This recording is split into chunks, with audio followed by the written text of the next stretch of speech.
Good afternoon. Thank you all for being here. Even though it's mandatory training, I appreciate you showing up. It's good meeting for me. No, I'm so pleased that Chuck Vasily That's good enough, I say. was able to join us this afternoon. I want a couple of announcements to start with. Angela wanted me to make sure to tell you all that there may be 5 or 6 very loud kind of booms during the course of Chuck's presentation. They are doing something in our elevators that's going to cause loud noises. So we're not going to have the investigators scrambling to cover us.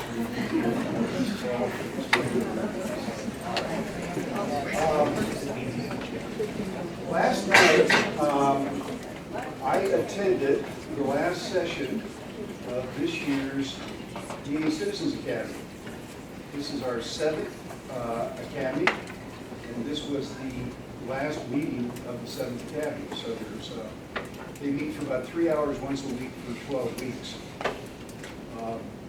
And it was quite an experience for me, frankly, to be able to see Bob and Tracy do the last leg of the presentation on the Warren Watson murder case involving Claudia Miller as a victim. But I want to give a real shout out to Steve Jensen and Jed, Brian Dominguez for shepherding this through for this entire 12 weeks. So thank you all very much. I really appreciate all the work that you guys put in. And I want to thank everybody that participated in the Citizens Academy. I believe this is really an important event that we put on to really give somebody a peek behind the curtain, if you will, what we do as DAs. And last night we went through a little exercise. It was basically word association. And what I asked of the folks is, I'm going to give you a phrase and I want 2 or 3 words that you think of. I'm going to give you that phrase. And the first phrase was criminal justice system. And the second phrase was district attorneys. And it's remarkable the response that we got. We started hearing words like dedicated, compassionate, passionate, hardworking, much broader than I thought, commitment to the community. All the things that we know that we are about, but then to hear 50 citizens give it back to us, which is so incredibly refreshing. And I think most of county court's probably up in county court right now, but we have any county court deputies that participate in moot court? The session before last was a moot court for the Citizens Academy, where they actually have some members of the academy come and serve as jurors, and they go through a DUI scenario just to give them a feel for what it's like to be in trial. And last night I had a woman come up to me, and she was so grateful for the experience of being able to attend the Citizens Academy. And she said, you know, Pete, I've got a bucket list. And on my bucket list was I've always wanted to be a juror. And that experience in moot court was something that I'm never, ever going to forget. And I can't thank you enough for what your office does on a daily basis. And she says, you know, my time to actually serve on a jury is about up. I said, oh, come on, you're a young woman. And she says, no, I'm dying of cancer. And she says, but it's okay. I've come to grips with that. But you know what? I couldn't be more grateful that you gave me an opportunity, that your office gave me an opportunity to check another thing off my bucket list by being a juror in moot court. And the job that your folks did was just absolutely incredible.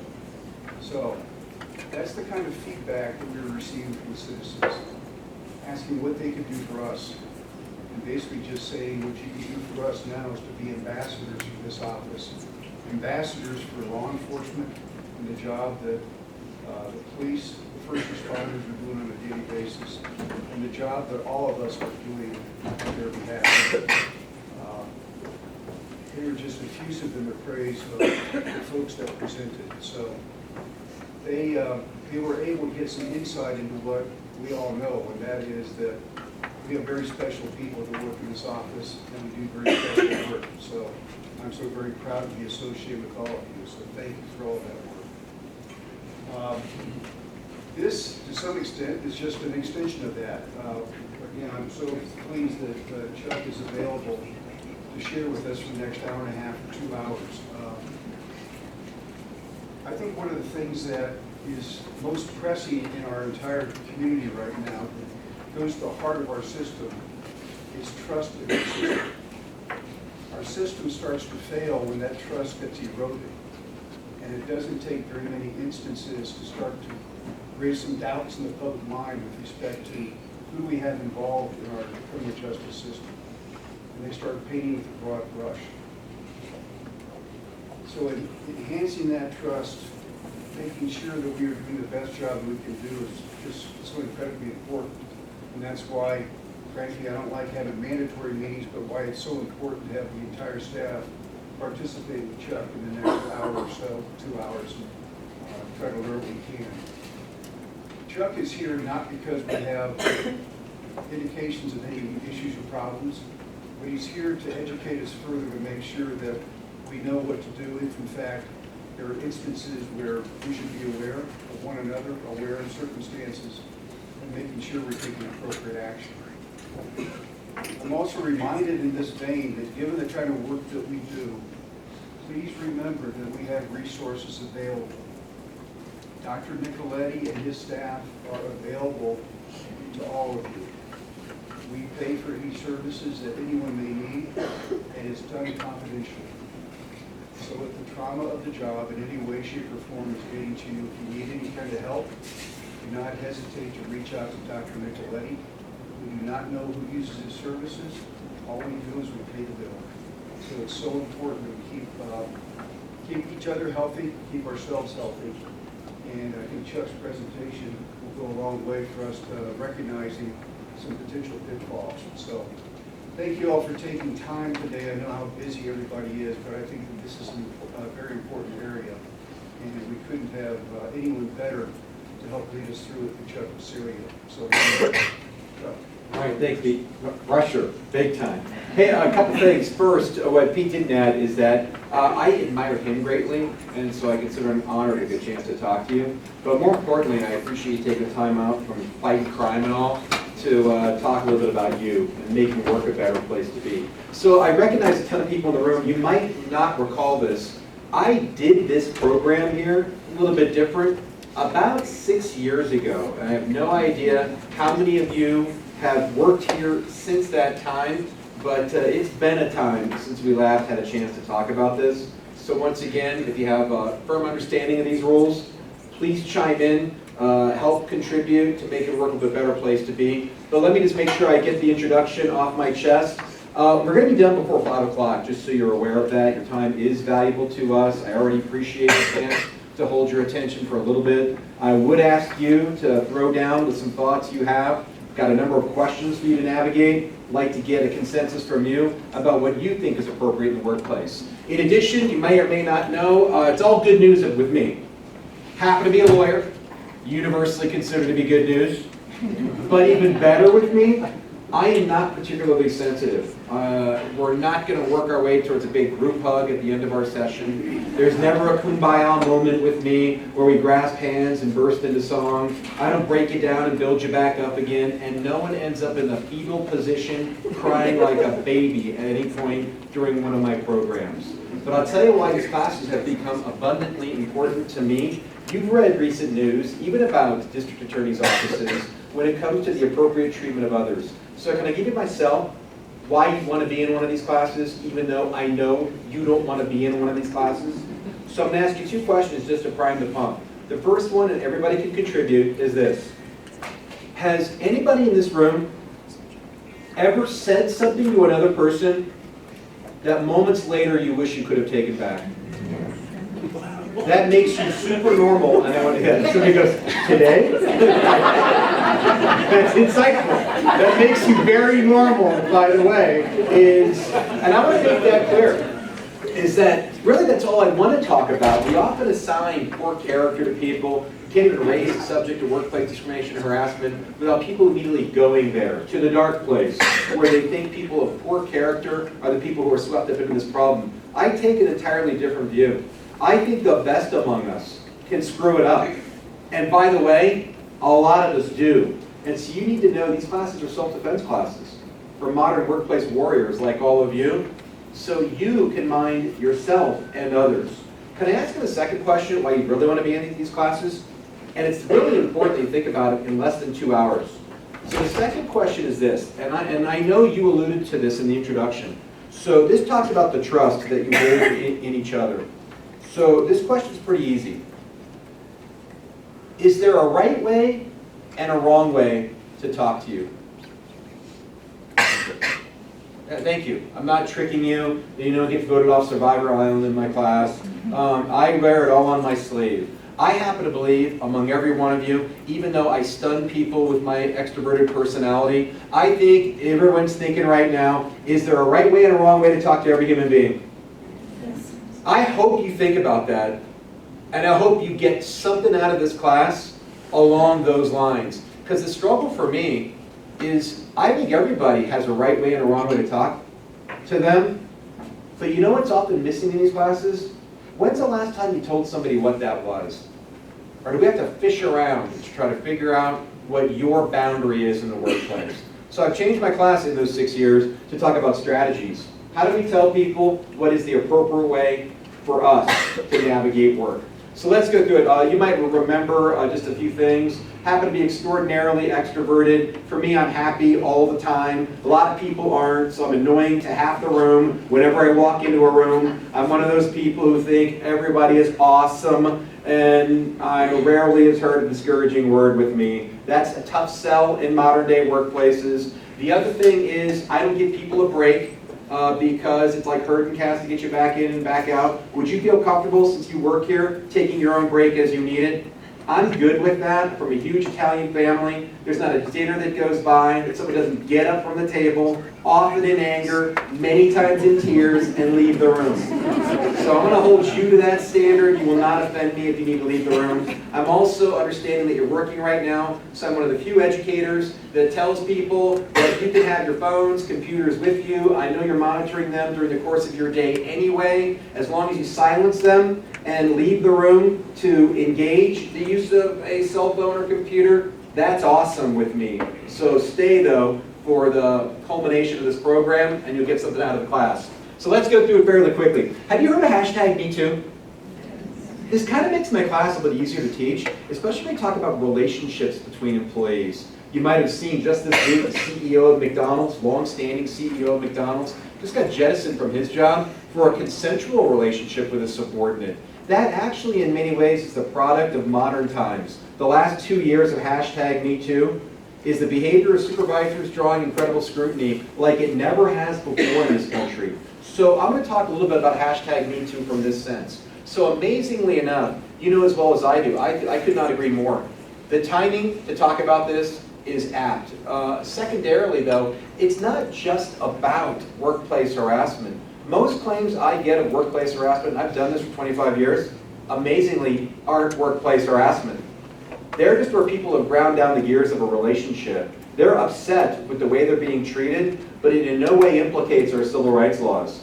They believe they're being bullied, misheard, misunderstood, product of some miscommunication, but there is underlying tension that is substantially more important to address than a violation of someone's civil rights, which certainly is important, but is not as common an occurrence as we just don't get along very well, and the love has died. Which goes to hashtag #MeToo. I do this a lot. I do a lot of workplace investigations, I have a practice in this area, I do a lot of education for employees, and the two questions I get from employees all the time now, you should know. The first one is this, and I appreciate your introduction, because it goes to this first question. Should I expect more from my employer about the way I'm treated in this organization? Guess what the resounding refrain is? Hell yes. Over the last 2 years. Can I give you the second question? Should I expect more of my coworkers to treat me with a measure of respect? So it's great for me, regardless of people's political differences, about common social movements or phenomenon, like #MeToo. What's great for me is it time for people to think sincerely about how they expect to be treated at work? And that's what I want you to get out of these programs. So let me tell you how I do it. So interestingly enough, I already gave you the sell. I think people are awesome. I think people are social beasts, like me. I think most people want to walk into a bar on a Friday night and hear 100 people say, Norm! Affectionately, if your name is Norm. Is that we want to get along to go along, primarily. But you know why you're here for less than two hours, especially if you work in a lot of jobs here in these stressful times. While I think people are awesome, and you may or may not agree with me, we all have to agree, everybody's not awesome every day. And that's why we get together to talk about this. Can anybody potentially be a little off? So, can I tell you why this slide is the most important slide in the entire program, and is an important way for you to look at this workplace problem? I changed my entire class because an individual I met last year, and it's the person I'm trying to reach in these classes. So, you already alluded to this, I do a ton of workplace investigations. So interestingly enough, who has seen me do this class previously? Okay, you're going to help out because you should know enough about this if you remember any fraction of what we talked about 6 years ago. So amazingly enough, this case involved workplace harassment.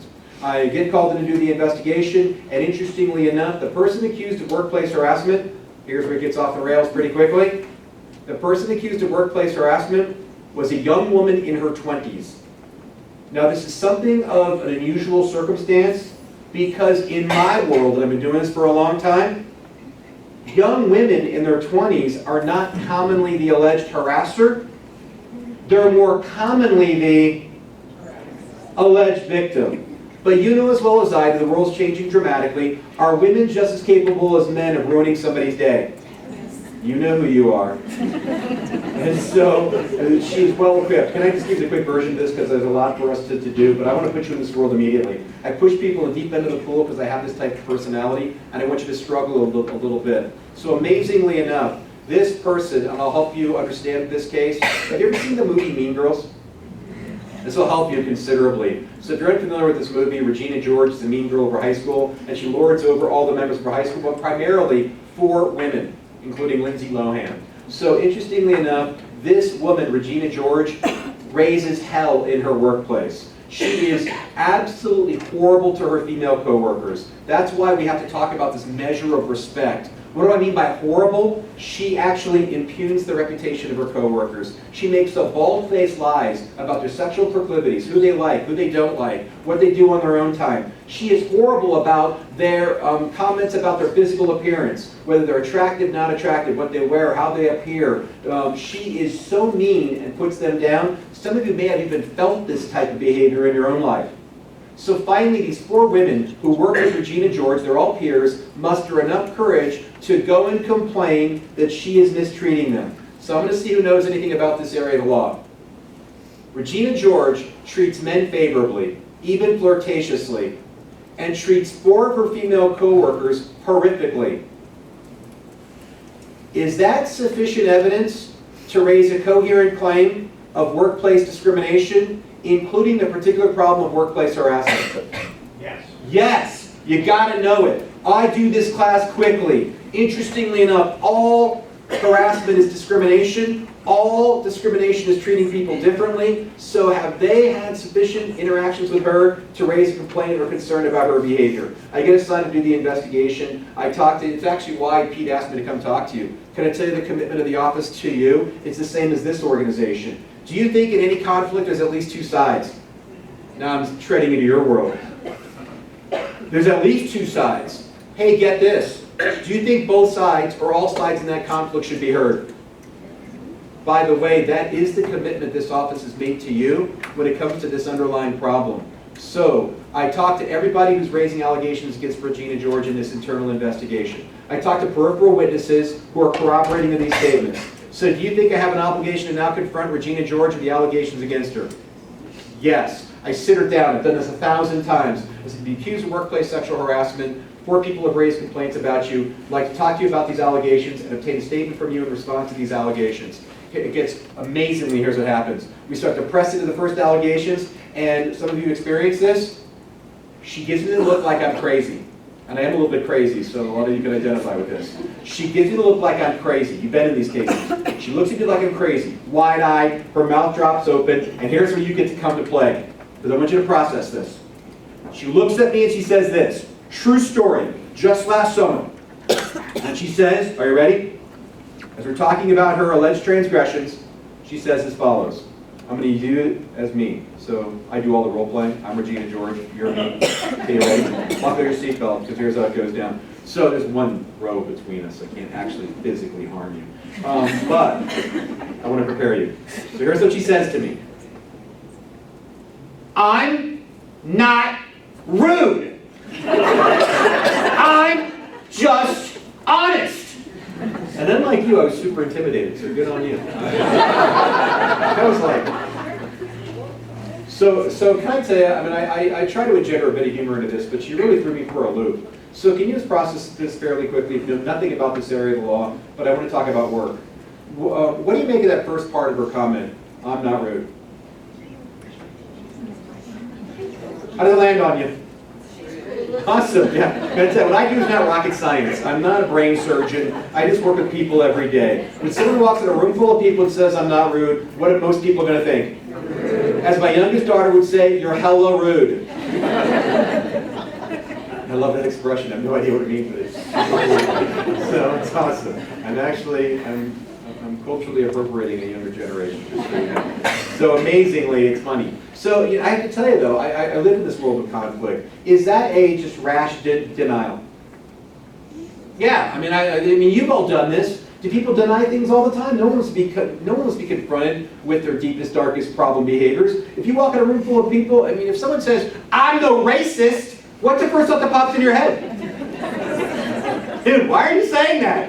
You have some stuff going on that we don't know about. You should never have to say you're not rude. You should never have to say you're not a racist, because guess what? You're probably not. And you probably don't treat people disrespectfully. So it looks like you're a bit defensive, and therefore is your behavior going to draw incredibly more scrutiny.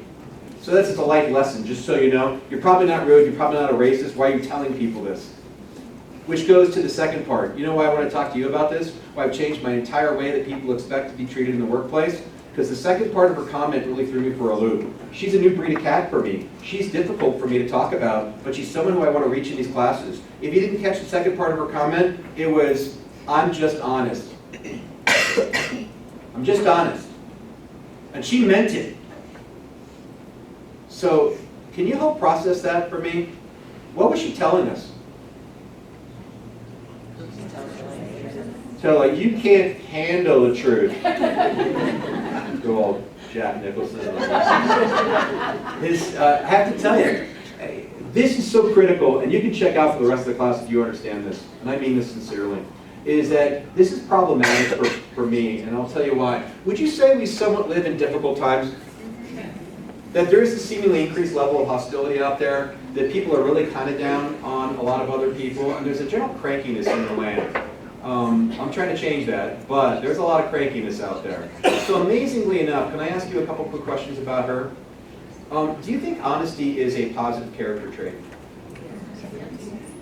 I mean, I'm not political, I'm not disappointed a bit this way, but I was raised in this country, and I believe it's core ethos in this country, honesty. And that's why people struggle with dishonest people.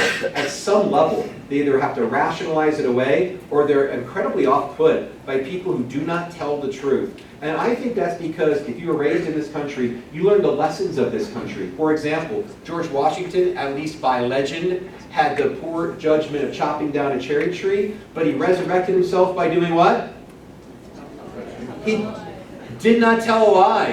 He admitted his poor actions, which we attribute to his good character. Our greatest president, I know people are politically volatile nowadays, but I'm going to help you with this one. Our greatest president is Abraham Lincoln. Took us through a horrible civil war. You know what we call him by nickname? Honest Abe. It's now resonating with me. is, do we take these as positive character traits? And this is not intended to be a political diatribe. We view honesty as a good character trait. So amazingly enough, could I tell you a little bit more about her? In her world, who's the good guy? It's going to shock you. That's why I teach a class on this. There's nothing you're going to tell her. There's nothing you're going to convince her. There's nothing you're going to say to her. There's nothing you're going to make it clear to her that she is wrong. In her world, is she the good person? That's why this class material is tough. Which by extension makes you what, her coworkers? You're the ones with the flippin' problem. What? No, not me. I'm well constructed. No, no, no.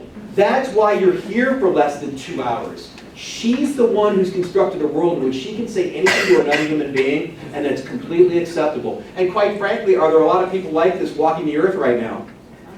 Do you think it's important you understand this? So I'm going to tell you why this is critical.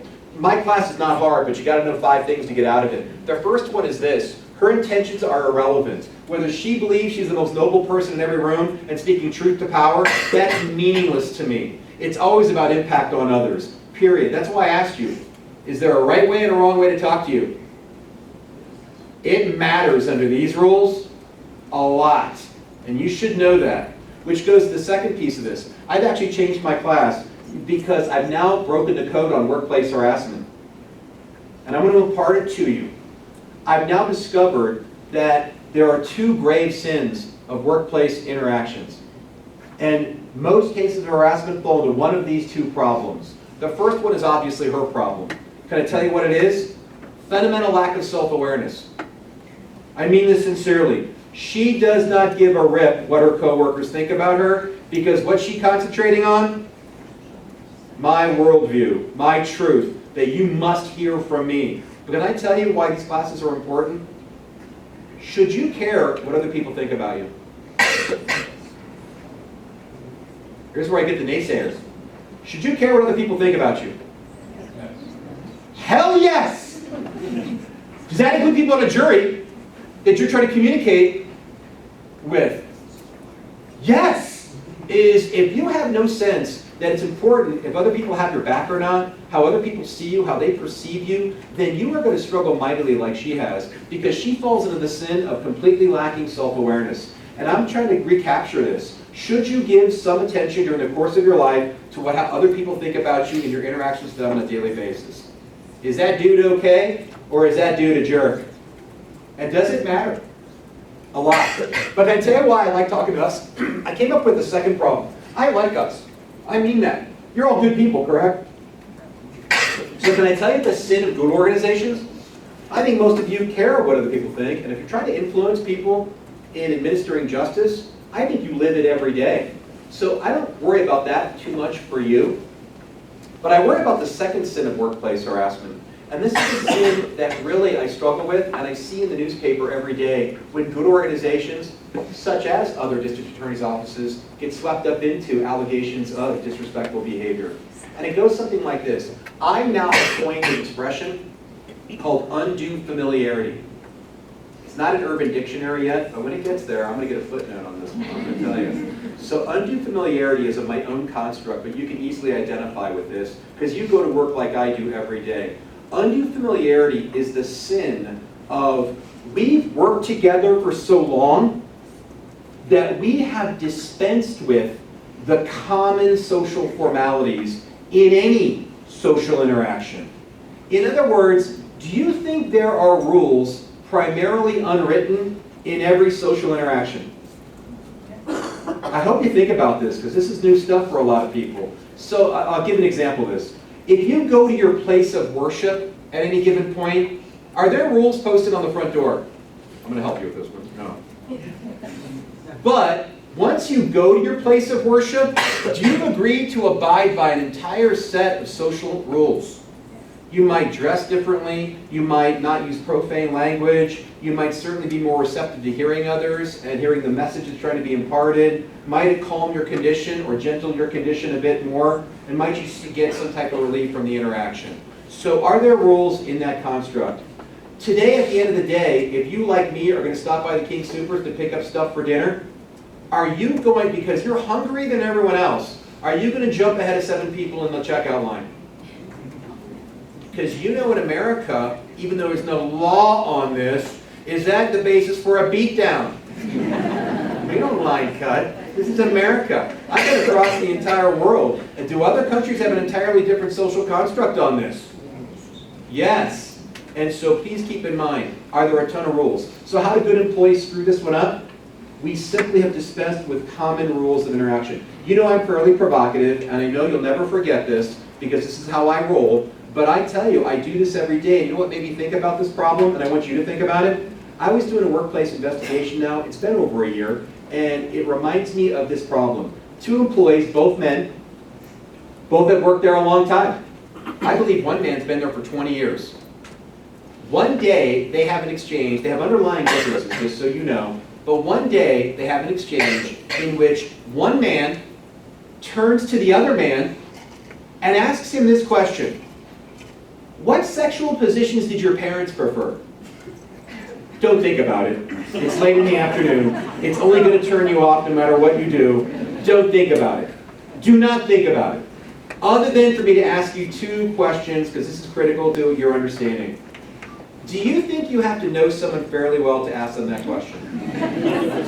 Okay, that's actually not the question I had for you. Can I ask you the harder question? Even if you know someone fairly well, should you still ask them that question? Right on. See, what I do is not super hard. You know why I use that example? Because it reminds me of this. You know what's really funny? Because you're all joking right now, and you know, oh, gross, sick. Can I tell you honestly? There's people in the room right now, they'll never admit this, but they're thinking to themselves, well, that's not so bad a question. That's my litmus test for you lost the ball, Johnny. You didn't see it, the train yet hit you. Because that level of undue familiarity, if you thought for a moment that question was not so bad, can I bring you back to my world? There is no way you can ask that question without being creepy. All agree that no matter what you think about that question, it's creepy. You just lost, through some sense of undue familiarity, a little bit of perspective. Do those make sense? If you know that, you're going to do well in my class. So you know why I teach this class. While we are all uniquely different, do we all have similarities at some point in our lives? In essence, do we cross? So you're never supposed to cross the streams, but we cross the streams. And what are those? For example, they're stereotypes. These are, even though we're all different, none of you were raised in my family, but do we have moments in time where we have shared views? For example, how many people in this room love dogs? Safe question. My questions are safe, except for that weird creepy question. My questions are generally safe. And so interestingly enough, you know why you like dogs? Because you like dogs for the same reason I like dogs. You've been around enough to form some generalizations. For example, dog lovers, can dogs be very friendly? Yes. Very loyal? Yes. Could a dog be a man or woman's best friend? Yes. Way to go. But you know as well, you're reading along with me, I asked you if you love dogs. That's an emotion. Our emotions are our prejudices. They're how our stereotypes make us feel. Contrary to popular opinion, can prejudices be positive as well as negative? Yes, you can think favorably in a matter of generalization, and you think negatively as a matter of generalization. I use the example of dogs because not everybody likes dogs, correct? Not everyone raised their hand. Some people are just non-compliant with me. Those are the people I like the most. But some people just don't like dogs, and that's why they didn't raise their hand. And you get the idea. You know, I told that example. My sister and I have 2 sisters, my older sister and I were playing in a park when we were kids, and my sister was attacked by a German Shepherd. Have you ever seen a dog attack? Hardcore.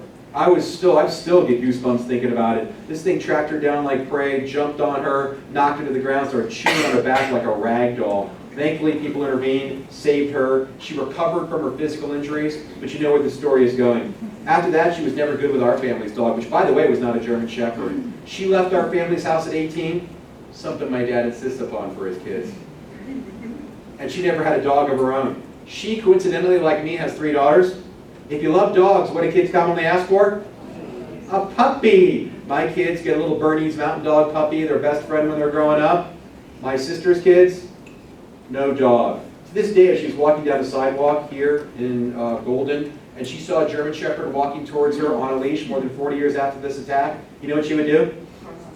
She bailed. That is often, if you're unfamiliar with this area of practice or this area of discrimination, this is often referred to, and you'll hear it frequently, called unconscious bias. It's the fears and prejudices we carry with us our entire life. By the way, does everyone have them?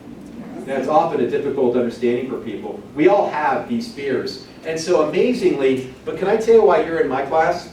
I could care less what your prejudices are, and quite frankly, you're probably doing your best to manage them on your own. And I don't do that work. I do this work. Remember I gave you the example of my sister walking down the street? Don't think about her for a second. Would you please put yourself temporarily in the position of being that German Shepherd owner?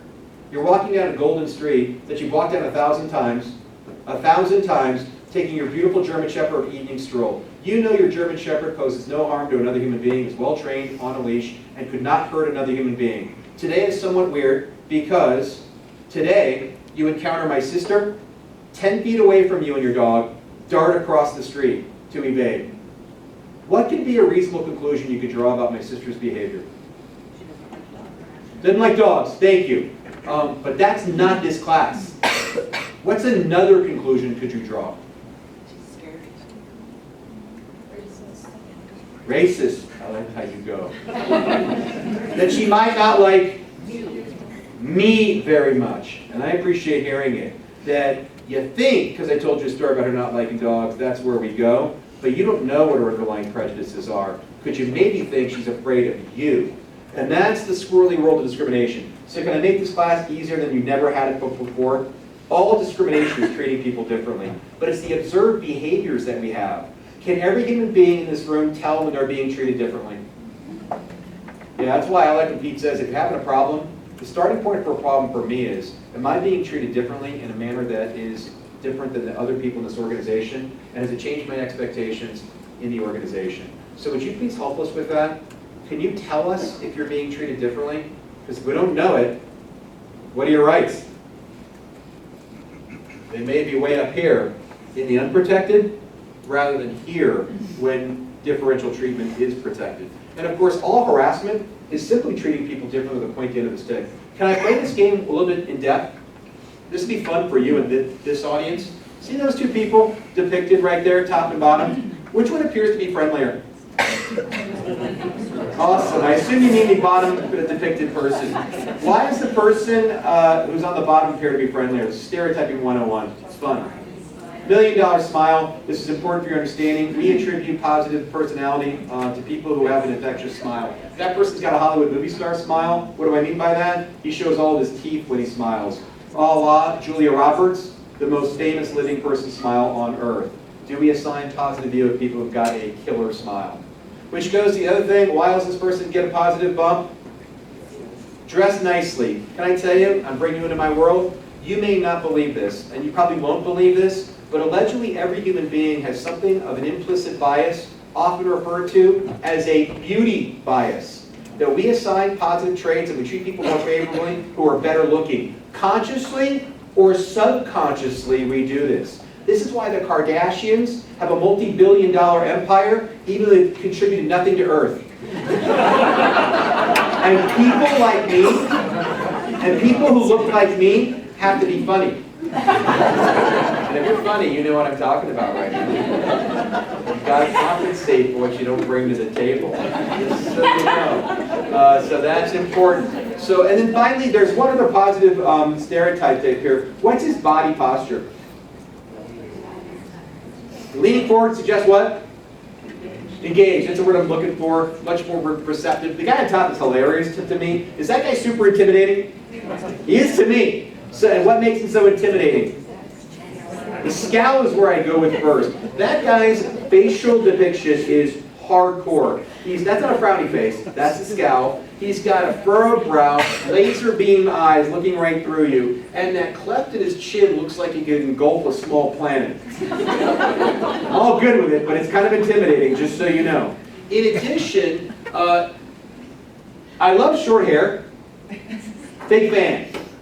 But he looks like he cut his own hair with a rusty razor blade where? Kind of looks like he's in jail with that concrete cell block in the background, tattered t-shirt that he's wearing. Sort of looks like he's a ward of the state right now. And then finally, here's an easy one for anybody. This is a fun game to play. I want your opinion of this. His neck is wider than his head. Okay. What does that tell you about him? He is super duper strong and has probably lifted a lot of weights in a prison yard. Because that guy looks pretty big to me. And that's just me, one person, but I think you would agree, are these common stereotypes. So I love engaging you on this because you know where this goes. Can you get your stereotypes wrong? Can we misjudge people? Hey, get this, even in an organization like this, which we're administering justice, can we misjudge each other? Happens every day. So can I tell you how I changed my class? I think it's a healthy human endeavor to put your stereotypes under a little bit more scrutiny. And you know why I chose this one? Because the stereotype with regard to the guy on the bottom, thank you for your insightful answer. Who is this guy? Yeah, I grew up in Colorado. None of you are likely to remember this. When I was a kid in the 70s, this guy reigned hell. He was crazy. He killed a woman in Snowmass, escaped from 2 separate jails, went on a killing spree in Florida after that. That's actually him in his murder trial. You might recognize that picture, in which he was sentenced to death, I might add. But did you know that more than one woman proposed marriage to him while he was on trial for his life? So to the bitter end, if you're unfamiliar with his modus operandi, he used his good looks and charm to lure, allegedly, he admitted more than 30 women he killed. Some say he may have killed more than 50 women, but is simply unprepared to admit the extent of his harms. So he's a horrible person who is now dead. If he was still alive, do you think he'd still be killing people? I think he had an appetite for it. I think it would still be charming enough to kill a lot of people. The guy on top, anybody know who that is? What an awesome guess. You said Tito Ortiz. I'm a huge MMA fan, I gotta tell you. Love that answer. Not correct though, but it's close association. I'm a big fight fan. I love that answer. So it's not Tito Ortiz, but he's a fighter. This is retired Navy SEAL Jocko Willink, who earned a Silver Star, America's 3rd highest award for valor, in the Battle of Ramadi in the Iraq conflict in 2006. So amazingly enough, the guy who looks like a serial killer on top is an American naval war hero. The guy who looks like an encyclopedia salesman on the bottom is the insidious serial killer. So I make my point. I try not to be extraordinarily inappropriate in this regard, but I do want to make it very clear. Do people misjudge others? And can we get our stereotypes? Can they screw up work? Can I give a better example of this?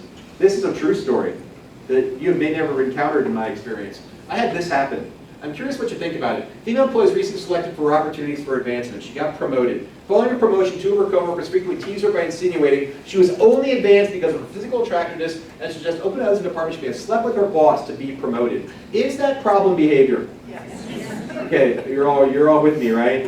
Is that clearly a problem? That's not this class. I want to make you smart on this in short order. Can anybody tell me what stereotype is being held against her? What about her good looks? We just established good looks are awesome. You can kill tons of people and get away with it for years.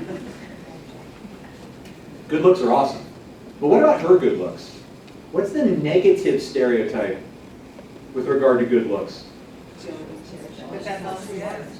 Very good. Did you hear that? That's all she has. So I want to be clear. Why I teach this is that is, sadly, a pervasive gender-based stereotype.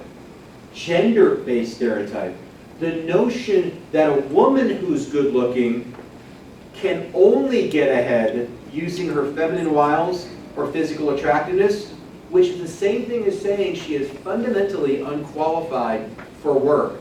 Can I tell you why this is a gender-based stereotype? Why conflicts in the workplace and misreading people or opening up your mouth and wearing a stereotype on your sleeve can grind down the gears of work relationships? Get this. Women more commonly than men experience this negative stereotype. If you asked 1,000 men why they got promoted, guess what their answer would be? Mad skills. With a Z and an exclamation point for emphasis. Men associate advancement with knowledge, skills, and ability. Women more commonly suffer the indignity of this gender-based stereotype that a woman can't get ahead unless she uses sex appeal. So, is it now a problem under our civil rights laws? I want to be clear about this because we're going to talk about harassment, but I got to tell you this first. Is everybody protected in this room? Yes. Remember I told you, Not getting along well with somebody isn't necessarily against the law. Having a bad day is not against the law. Being in a situation where someone's insensitive around you isn't against the law. Having a member of the public, a judge, a public defender, be inappropriate towards you is not against the law. Being disrespectful towards you is not against the law. That's why you're here. Are you going to have to manage a little bit of that? I'm going to encourage you to. That may be not against the law. It's only against the law when you reach these threshold issues. All harassment is firmly girded by our civil rights laws. So, I talked about gender, but can I make it very clear? In any workplace conflict, can anybody accuse their coworker of unlawful harassment? Can I say it differently?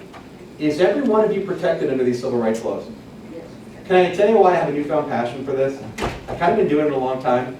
And you know how you drift in and out of your job for a little bit? You kind of need reinforcement over time. Can I tell you what gave me pep pills on my job? Now is maybe the Johnny Appleseed of talking about workplace rights.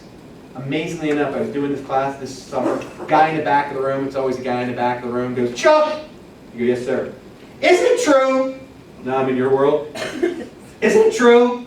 Here's what he said. "Isn't it true that white, male, Christian, heterosexual are not protected at work?" Okay, I'm going to ask you. Do you think he was jerking me around? He seemed sincere as the day is long. He seemed like he meant it. And it reminds me now why I have a newfound passion for this. That person was wrong on all counts. And it made me think, wow, he is a near Darwin Award winner. We can't release him into everyday society because could he cripple his rights and the rights of others? So can I be very, very clear for the naysayers in the room, for the people who've been beat down by the media, for people who've been misinformed, not only am I going to educate you about your rights, but I may have a bridge to sell you in Brooklyn if you're unaware of your rights. A whole point of my class is proving one thing. Is everybody protected from being jerked around at work? So can I prove my point? He said white people are not protected, whether he was referring to Caucasians or the color or skin tone of another human being, or his skin tone or skin complexion. They're both protected. Are white people protected at work? Did you get the memo on this? White people are a majority in America. Under these civil rights laws, which demand equal protection under the law, is the majority just as protected as the minority? Yes. So you're protected if you're white, black, Native American, Asian, identifies being of mixed race. No employee is foreclosed from claiming mistreatment on the basis of their race. He may have never experienced this, or someone in his media universe tried to convince him otherwise, but he's wrong. Is he protected at work based on his race and or skin color? He said Christians are unprotected. This one kind of torques me up, I gotta be honest with you. I know we live in difficult times, and I know the media manipulates us, don't get me wrong. I get they're trying to sell soap and biscuits to you, because I know, are we going to now hear that we're in the Christmas season, the official passage of Halloween, renders us in the Christmas season, blowing right through Thanksgiving, much to my chagrin. But, interestingly enough, are you going to be sold a bill of goods by the media for the next 2 months about the war on Christmas? That some knucklehead didn't say Merry Christmas to another knucklehead in Kentucky, and is that going to be rolled into an indictment of mankind? Yes! You know that as well as I do. You administer the justice in this community, and are people quick to associate one bad thing with countless hordes of others? So amazingly enough, you need to defend your rights. Are people who are Christian protected in the workplace? You know what? That really disturbs me, not only because I'm Christian, but it really disturbs me because if you didn't get this memo, even in difficult times, even in times in which we consider people to be relatively non-religious, more than 70% of Americans still identify themselves today as followers of Jesus Christ. So get this, are Christians in the majority? And are they protected? But alas, a fundamental misunderstanding of these rules would be foreclosing the rights of the minority. So are minority religious groups just as protected? You know I have strong feelings about this. They're protected at work if you're Muslim, Jewish, Hindu, Buddhist. What about non-traditional belief systems?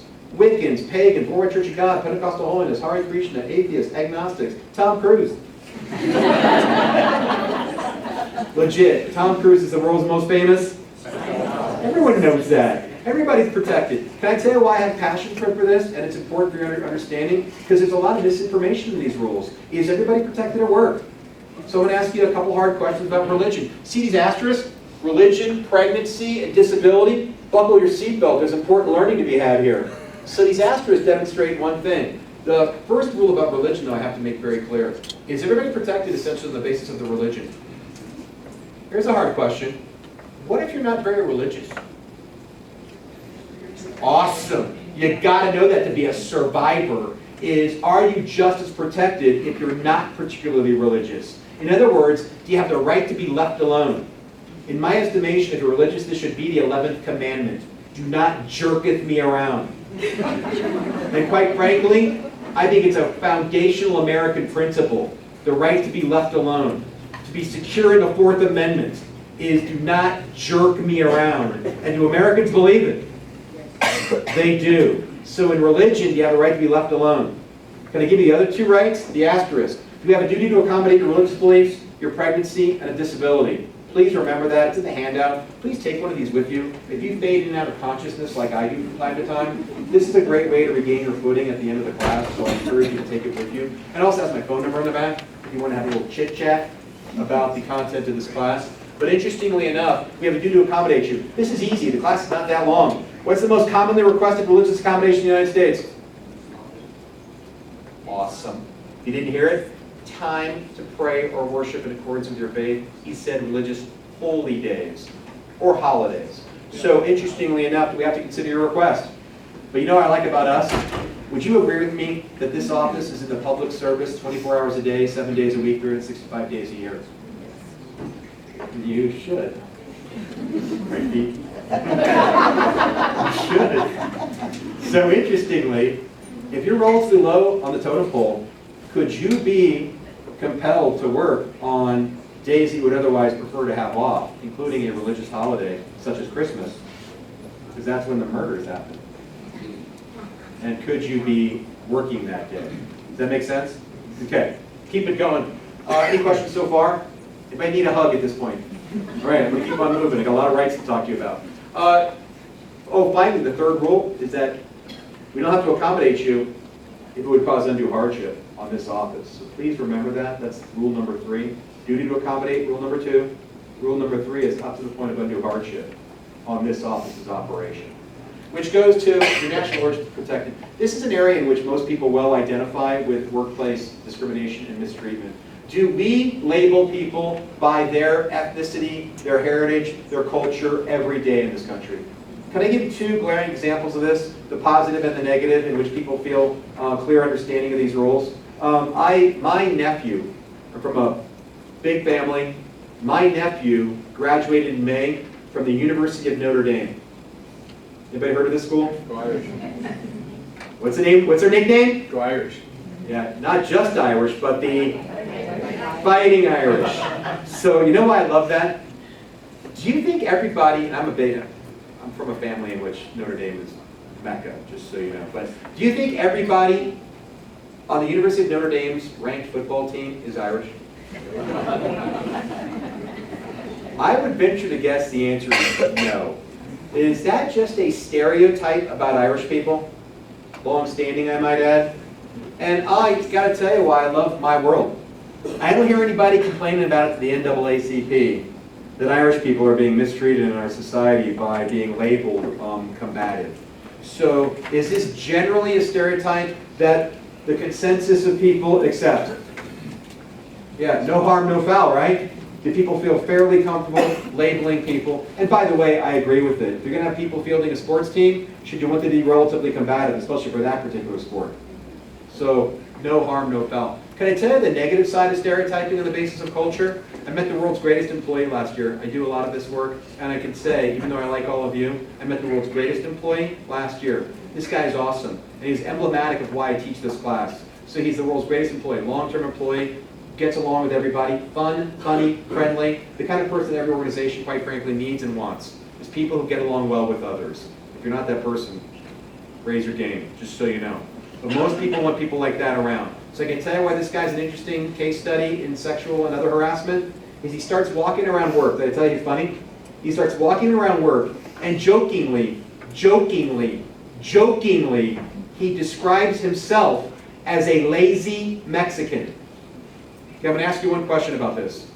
Who complained about his behavior prompting my investigation? Not everyone. Who complained?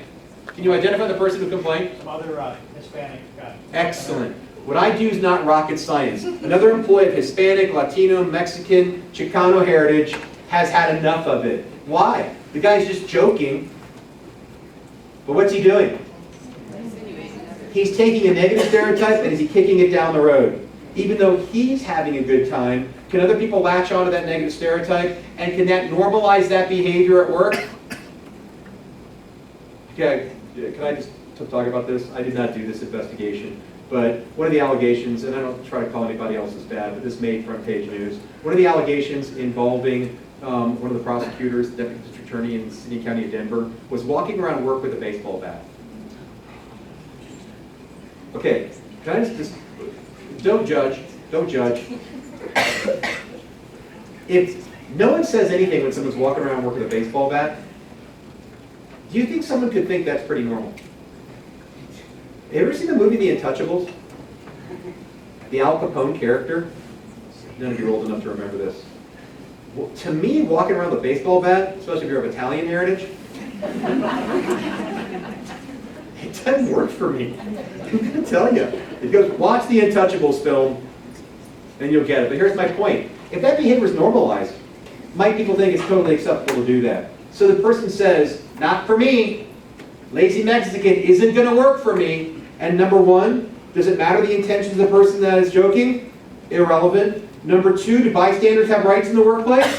That's why when you say everybody had a problem, I appreciate that answer. But can I give you rule number three? What do we have to tell this guy? Not at all. Stop! Hey, it was not that funny. You know why I tell them that story? It's why I like teaching this class. Some people have a negative view of these classes. Can I tell you why the good news of these classes is? Guess what that guy did after he was told to stop? Honestly, when I do, he's not rocket science. He stopped. What? Yes. He didn't hire a team of Washington, D.C. lawyers. He didn't take his ball and go home, cursing you. He didn't leave his head in a puddle of shame that somehow he's irreparably broken the relationships he's had with others, so he doesn't hold his head low like he's cast into shame. You know what the guy does? My bad. Sorry. Didn't mean to offend anybody. And if you're already a pretty popular employee and you want to remain popular with your coworkers, what does he have every incentive to do? See the light. And do you think he's going to have still fairly well-constructed relations with the people he works with? Can I prove my point about these classes? Can anybody screw it up? Can anybody recover from a screw-up? As long as they're willing to do what? Humble themselves a bit to realize it's not about me, it's about how you perceive me that drives these rules. Does that make any sense? That guy's my hero. That's the person who I try to reach in these classes. Instead of the sad sacks, oh, nobody likes me anymore. Really? You really believe that? You contributed the office for 20 years, and that's where you want to go? That you're somehow a flawed human being? No, here's the deal. You're a jerk today, but get this, you're not a jerk every day. Like most of us. And that's important you understand that. So, sex, he said men are not protected. This actually bums me out. Men are not protected. You're prepared as a man to nullify half the world's population from these protections. The opposite is true. Can I tell you why I teach this class and why it shocks people? You've heard of #MeToo, right? Where a number of people, primarily female, call to account the behavior of people in positions of authority. Interestingly enough, guess what's happened since #MeToo hit the streets 2 years ago? Guess who's complaining more frequently? Men! What? Shocker! Do you think it's brought attention to disrespectful behavior in the workplace by people in positions of authority? And are men liberated to complain about disrespectful bosses to the same degree that women are? So shocker of all shockers, men are not protected. Men are emboldened by these protections in the wake of #MeToo. If you didn't hear that, it's because the media hasn't told you that. But I want you to know it, that are men just as protected as women? Which goes to 40 and older. This is kind of the bad news of the class. You realize the majority and minority are just protected. This is where I do have to parse out a difference. If you're under 40, you're not protected under our civil rights laws, under federal and state law. That is kind of a bummer, just to be honest with you. Those of us that are 40 and older, we're smiling inside right now. Those of you under 40, you know you can unleash hell. So, now I want to be clear. Hey, you know why? You know my theme. Can anybody screw it up? Do you think there's rampant negative stereotypes about younger people in our society? Yeah, my kids are all in the workforce now. Have they felt the sting of this? What are common negative stereotypes of young people, this millennial generation? Entitled. What's another one? Lazy. Lazy. What's another one? Lazy. Lazy. Or double emphasis. Lazier. How about these? I get disloyal. They'll leave the drop of a hat. I get poor communicators because they're used to communicating primarily through electronic means. Can't look someone face to face in the eye and interact with them. So are these common negative stereotypes? Here's my point. You figured it out, all Ted Bundy? Could you have that person wrong? Could you be misjudging this person by associating them with a stereotype that you associate with an entire class of people? So here's my point. Can negative stereotyping, regardless of whether you're protected or not, grind down the gears of work relationships? Might want to catch yourself on that before you feel comfortable launching into these negative stereotypes. Disadvantaged persons are protected. We have a duty to accommodate you. Family health history is protected. Reserve and guard status. And he said heterosexuals are not protected. That also annoys me because he lived and worked in Colorado. Are you protected at work if you're a heterosexual? Yes. Sexual orientation is fundamentally protected under Colorado law. There's no room for debate about this. Whether you're heterosexual, homosexual, or bisexual, everybody is protected from workplace mistreatment. That includes harassment on the basis of their sexual orientation. The harder one, if you're going to get their brain around, is gender identity and expression. That is also protected under Colorado law. I'm going to ask you a quiz, and I know you're all smart. Anybody know the meaning of the term cisgender? Awesome. What does it mean? That your gender identity conforms to your biological sex. You could not have answered it better. If you didn't hear the comment, it's a person such as myself, biologically born male, who continues to identify with my birth gender or assigned gender at birth. A woman, biologically born female, who continues to identify as female. If you're keeping score on this, we don't survey this under our census, but this is purportedly 99% of the human population. All protected in the workplace? A vast majority of people, but a growing population, sounds like you're well aware of these protections, a growing population identifies as either transgender, this has now been made easily understood by the life experience of the world's most famous transgender person, Caitlyn Jenner. A biological male who identifies as female, is that protected in the Colorado workplace from discrimination and harassment? It's also a case in front of the U.S. Supreme Court right now, which will draw considerable interest, especially in states that do not have this protection. But interestingly enough, perhaps even a broader category, you'll hear these terms, especially if you do what you do for a living, people identify as gender non-conforming. Have you heard the term non-binary? That's where I'm going down to this trail. And in addition, an entire category, and by the way, this is doing short service to a class this short on this topic, is some people identify as gender fluid. Gender non-conforming persons, you might already know, under Colorado law, have the right to identify by alternative pronouns outside of the normative convention of he, she, him, her. And so if you have kids in college, they've already been oriented to this, Pete, just so you know.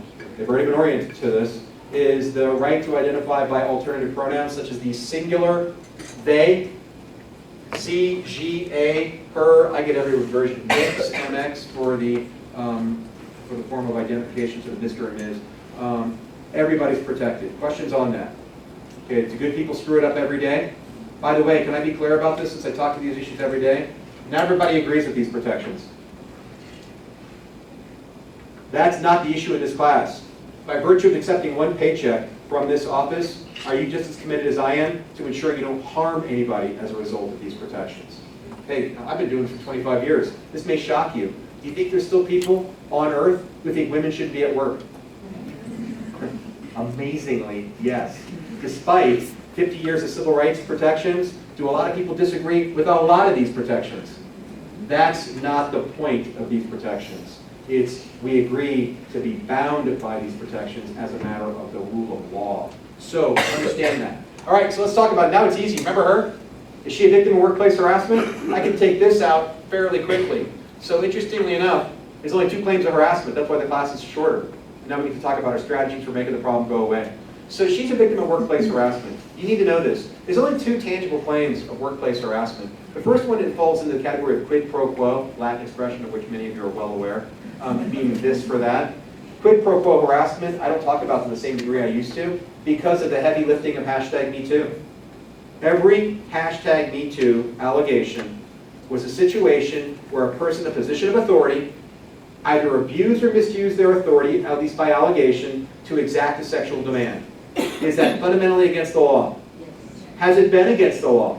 But as I already alluded to with the CEO of McDonald's, what's changed? The level of scrutiny of supervisors' behavior is unlike I've ever seen doing this for 25 years. Do relationships between supervisors and subordinates draw considerable attention under these rules? Because of the fear that it may be an unwelcome exchange between two people rather than a consensual relationship. And can the appearance of favoritism foul an entire organization's good work? So, quid pro quo. Don't talk about it as much. In fact, there's a problem I come to. Well, can we just blow through it and make it very clear? Does everyone have the right to be free from a supervisor trying to exact this behavior from another employee? Famously, Harvey Weinstein has already taught this class content. You might recall some of the many allegations against him, including my favorite, in which he commanded young female actors to discuss movie roles in his private quarters and talk about these impending movie roles, prospective movie roles, while watching him take a shower. You know as, don't think about it. You know as well as I do, nobody wants to watch a chubby, balding, 60-something-year-old New Yorker take a shower. But would you agree with me that it is somehow commanding his authority or misusing his authority to exact this demand? And is it gender specific? If you recall, Brad Pitt wasn't asked to watch Harvey Weinstein take a shower. Just female starlets. Does that follow? Is it now gender discrimination manifesting as quid pro quo? A hostile work environment is this person's case.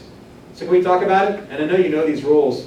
I just want to remind you, how do we decide when people are jerking us around? It's fairly easy, and it's the only legal part of the class I want to emphasize.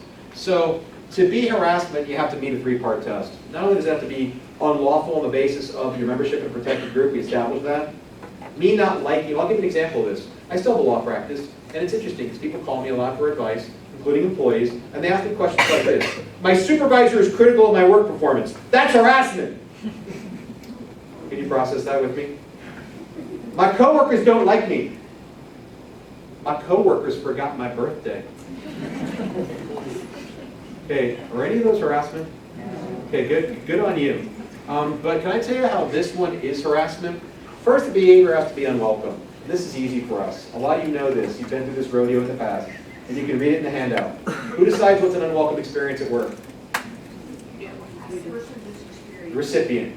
That's why that baseball bat person, best of intentions, I could care less that you're carrying a baseball bat. To me, I go Al Capone, just so you know. Don't start swinging that thing a la Al Capone in The Untouchables, because it creeps me out. Do I get to decide what offends me? So can I make this come full circle? Who gets to decide what offends you? Is there a right way and a wrong way to talk to you? Now you're properly in this world, and that's what we care about. Which goes to the next one. So in this example, just to make it very clear, who decides if this is an unwelcome experience? Does it matter that they're joking? It's irrelevant. But there's more. Right now, the class should scare the hell out of you. It should. If unwelcome behavior was the sole determiner of a claim of harassment, would everybody on earth be accused of workplace harassment? You're looking at me kind of funny when I say that. Is there plenty of room for disagreement between people at work? So that's why you're here. Not every difficult exchange is workplace harassment. Are people jerks from time to time? Can we all have our own threshold of what's unwelcome? So that's not enough. That's why I talk about this when people have difficult exchanges with opposing counsel.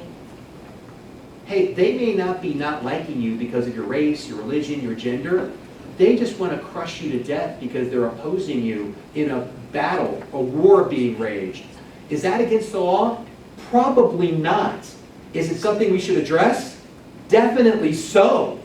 But please know the difference. So who decides what's unwelcome? You do. But let's talk about the person on the other side of the legal dispute. Not only does it be unwelcome, it has to be unreasonable. This is a defense to false claims. This means hypersensitive people can't bring coherent claims of harassment. The threshold is, it has to be offensive to a reasonable person. Okay, here's a trick question, long-term employees. In this office, who decides what's reasonable?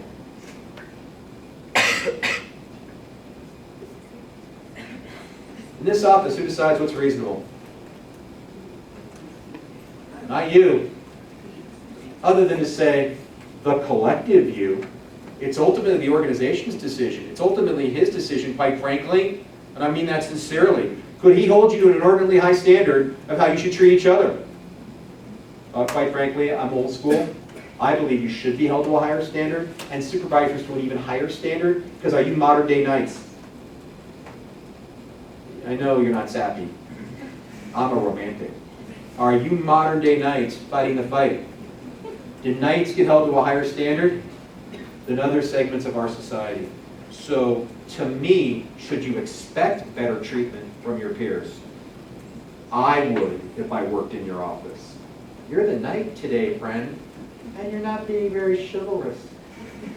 And that's important that people understand that. So, who decides what's unreasonable? The office does. Ultimately, the executive leaders, not just Pete, but the cadre of supervisors in this room, and there are many I know personally. So you get to decide. So if the supervisor's a knucklehead, what's that telling everyone else?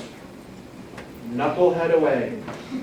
And that's a problem for me under these rules. Which goes to the last thing, there's more. The harassment's a legal term, and that's why lawyers get to talk about it. Lawyers appreciate this because they parse through it. So it's a litigated part of these cases. Harassment has to reach a threshold level of harm. It's got to be severe enough, emotionally or physically harmful, or pervasive enough to get this.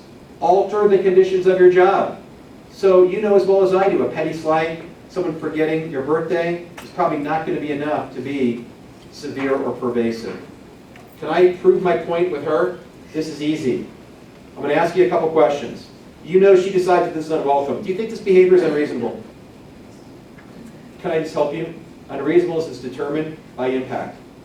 What harm is being done to her? Who's that reputation? It's the correct answer. Is this dealing body blows to her reputation? Even if people start to, these are false rumors, by the way. Someone would ask me, what if they're true? Well, they're not true. It'd be a different case. But they're not true. This is doing reputational harm to her. Is this going to make people lose trust and confidence in her ability to lead effectively if they believe she shouldn't be in that job in the first place? Is it organizational failure waiting to happen? If people buy into the rumors. And so it's a reputational body blow. Therefore, do you think it's unreasonable? Everyone would agree with that. But there's more. It has to be enough. And I telegraphed this in the third line down. Do you think this is enough to get on the radar scope of a workplace harassment case? If you see the word frequently in there, now does this organization have a duty to address it? Can I tell you the rest of the story so I don't lose you? This is a true story. If I told you the two people who were jerking her around were also women, would it change your answer? No. No. This is for the whiz kids in the room. Why would two women use a negative stereotype about women against their female coworkers? Jealousy. You could do this work. So what do I find out in the investigation? All three of them applied for this promotional opportunity. One person was successful, so what's a great way to bring her down to earth? Employing this negative stereotype against women. Do you think they knew what they were doing? That's the sad reality of stereotyping to the detriment of another human being. And we have to immediately make it stop. And that's important. There are a lot of bridges that have been burned here. That's important that you know that. Can I contrast this one with the birthday boy? Remember, you forgot my birthday? Why is that not harassment under these rules? Well, let's be clear. Some people like dogs, some people don't. Do some people love their birthday? Some people don't. I use this example purposefully. I could care less about my birthday. I'm from a big family. My mom and dad both worked when I was a kid. That's not common for a lot of people. My mom and dad both worked. My mom could have given a rip about birthdays. I've got to work today. You're going to get a cake at the end of the day. Shut your mouth. Thank you, Mom. But I have to tell you, when you're in a family that everybody gets treated the same, are you pretty much primed to the pump for that's ordinary behavior? But I tell you, I had the misfortune of marrying a woman for her birthday. It's the most important day of our family's year. So for our family, it's an all-hands-on-deck experience. I could forget my anniversary, and I've done that a few times, and have a long and fruitful marriage, which I've strived to do. But if I forgot my wife's birthday, November 15th, That would be the basis for a marital death penalty, because on November 15th, it is a Mardi Gras-like experience. You celebrate my wife, followed by 40 days of celebrating my wife.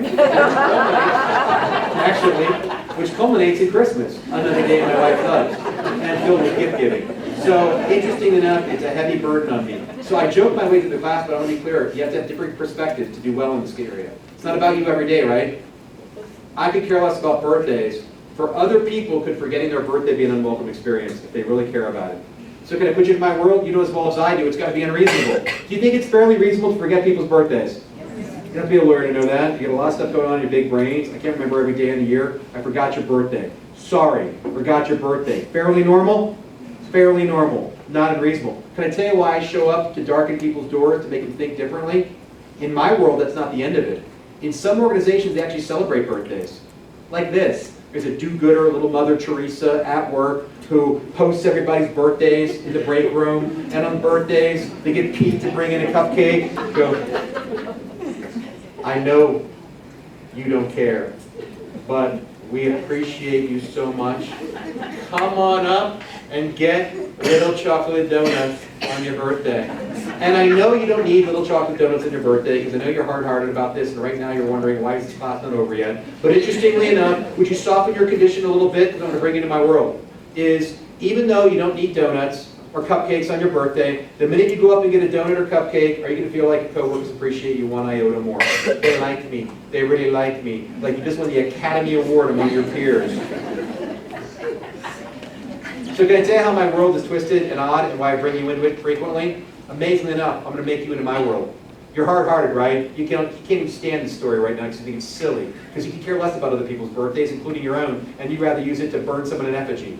But here's my point. Here's my point. The very next week, after you got your little chocolate cupcakes, is your birthday. And here's the shocker. No Pete, no cupcake, no appreciation. And we forget your birthday. Even though it's posted in the break room, there must have been a smudge on the day, no cupcake for you. As hard-hearted as you are right now, as little as you want to be in this class, as little as you care about the concept of workplace harassment, are you going to make a mental note that you didn't get a cupcake on your birthday? Welcome to my world. Now you're cranky. Even though you're not going to say anything because you're bigger than that, you're kind of cranky. Have you been treated, remember I told you this, all harassment is discrimination, all discrimination is treating people differently. Are you now going to think you've been deprived of the term or condition of your employment, the deprivation of cupcakes, that apparently other employees share in this organization? So now is a different scenario for you. But can I bring you home with me? Interestingly enough, you got to hit the last element. It's got to be severe or pervasive with all the conditions of your job. As cranky as you are, as sad as you are, as much as you think Pete doesn't appreciate you and the organization has let you down today, how many birthdays are you going to have this year? It's an easy question. It's one. I now have less than one. My wife apparently has more than one. But on balance, it's one. And so, interestingly enough, even though it's the worst day of your year, you now understand workplace harassment. Even though it's the worst day of your year, is that sufficiently severe or pervasive to all the conditions of your job? Hell no, no way, you do not have a claim of workplace harassment. Could you still be cranky?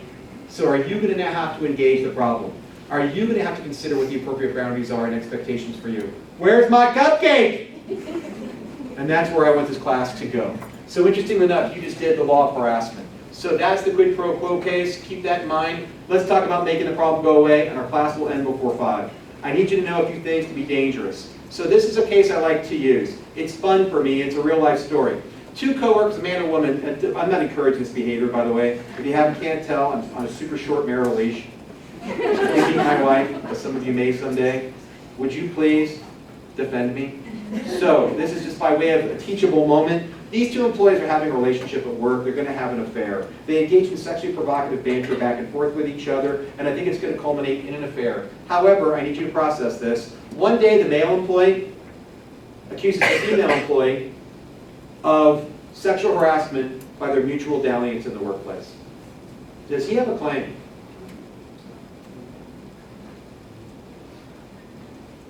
Now like your decisiveness. She's like, Welcome. very good. I'm not trying to trick you. Is he's complaining about what? The very behavior that he's... So let's talk about making us a better workplace. Do you have some responsibility to make your unwelcomeness known? And that's pretty important because unwelcomeness has to be a credible complaint. In fact, I know you know this stuff. Anybody know why this guy complained? Awesome. He got busted. No sure words. So they're going to have an affair. This is actually an exploration of workplace harassment 101. Is they're going to have an affair. They're engaging in incredibly provocative behavior with sex-filled content in the workplace, and their coworkers are turned off. Could any bystander be offended by this behavior in the workplace? Yes. Even though they're good with it, could I be turned off? So get this, could a male or female employee complain that this is sexually inappropriate for work? Yes. But it's old school case. True story. Female employee, doesn't matter who the employee is. Female employee picks up the phone, knows his wife. Calls her.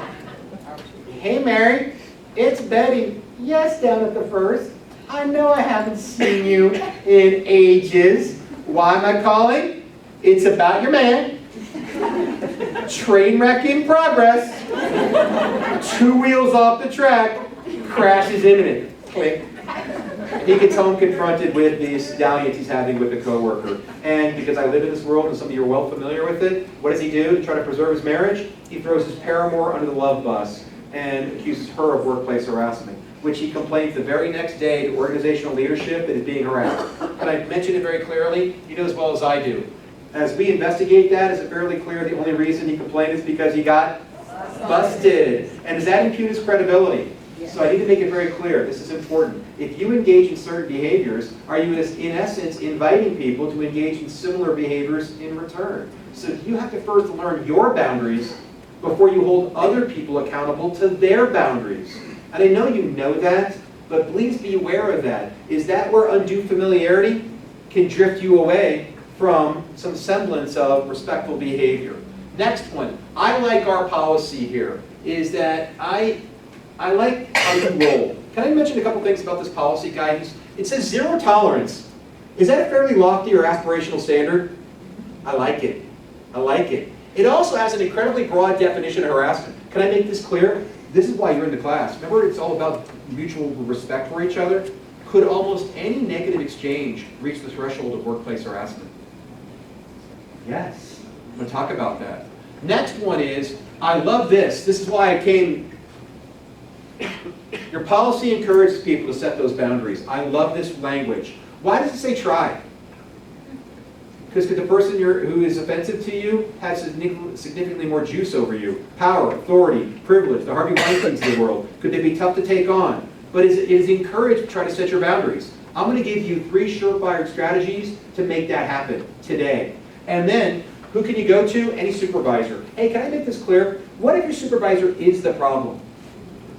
Yeah, I love these rules. Can you bypass or blow through a supervisor? I do investigation. It's kind of funny to me because you know I'm sort of twisted.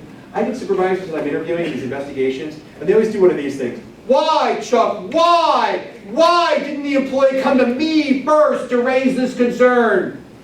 That is such a wake-up moment. What's the common response to that? Hey, friend, look in the mirror.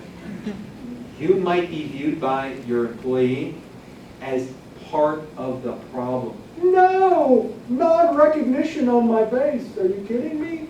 That's a difficulty in this area. So can I go by a supervisor? By the way, supervisors are expected to let Pete know, and the hierarchy know, if there's a concern going on in the organization. That's why I appreciate you come out and say, if anybody's got a problem, either go to John Nicoletti, who's a friend of mine. We'll talk about him in just a second. Or can you talk about it to somebody else? That's a good call. And then finally, I have to tell you, those 2 bottom ones are important. Your policy specifically says you're expected to act like professionals. That's often lost on people. Can I tell you why I've changed my entire tenor of this class? I could care less about the protected categories. I've been in the civil rights world for 25 years. I could care less about the protected categories because I've discovered this. Can they kind of confuse the underlying issues? To me, all harassment prevention is the basic guidelines of civility. Period. You're not that nice to people. I'm not saying you're harassing me, You're just not that cool. I just want you to know that. You're not very respectful. You're not very kind. No one's probably ever told you that in your entire life because you got some kind of juice or power or authority over others. But you're really grinding down the gears and you want to be here, and I want to let you know that. That's not a legal issue. That's a personal issue that I want to talk about in this class. Can I also tell you who's protected? I've not emphasized this, but you know I have a twisted sense of humor. I was doing workplace harassment. This is a critical the last legal learning point that you need to know in this class as we talk about strategies. I forgot about this. I drift out of what's important in the class, just like you drift in and out of what's important to you in the class. So I was doing an investigation. This had never happened to me last year. This had never happened to me before until last year. Do an investigation. I talked to the alleged victim. I always ask, and this is work you do, I always ask the alleged victim the same final question. Do you know anybody who has observed or experienced the behavior or allegations that you have imparted to me? Do you have any corroborating witnesses that can support the allegations that you have? Is it a fairly common question in any investigation? Investigators?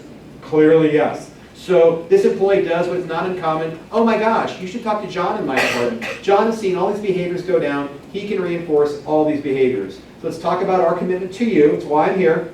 Do you think I have an obligation to confront John with, or at least talk to John about his observations?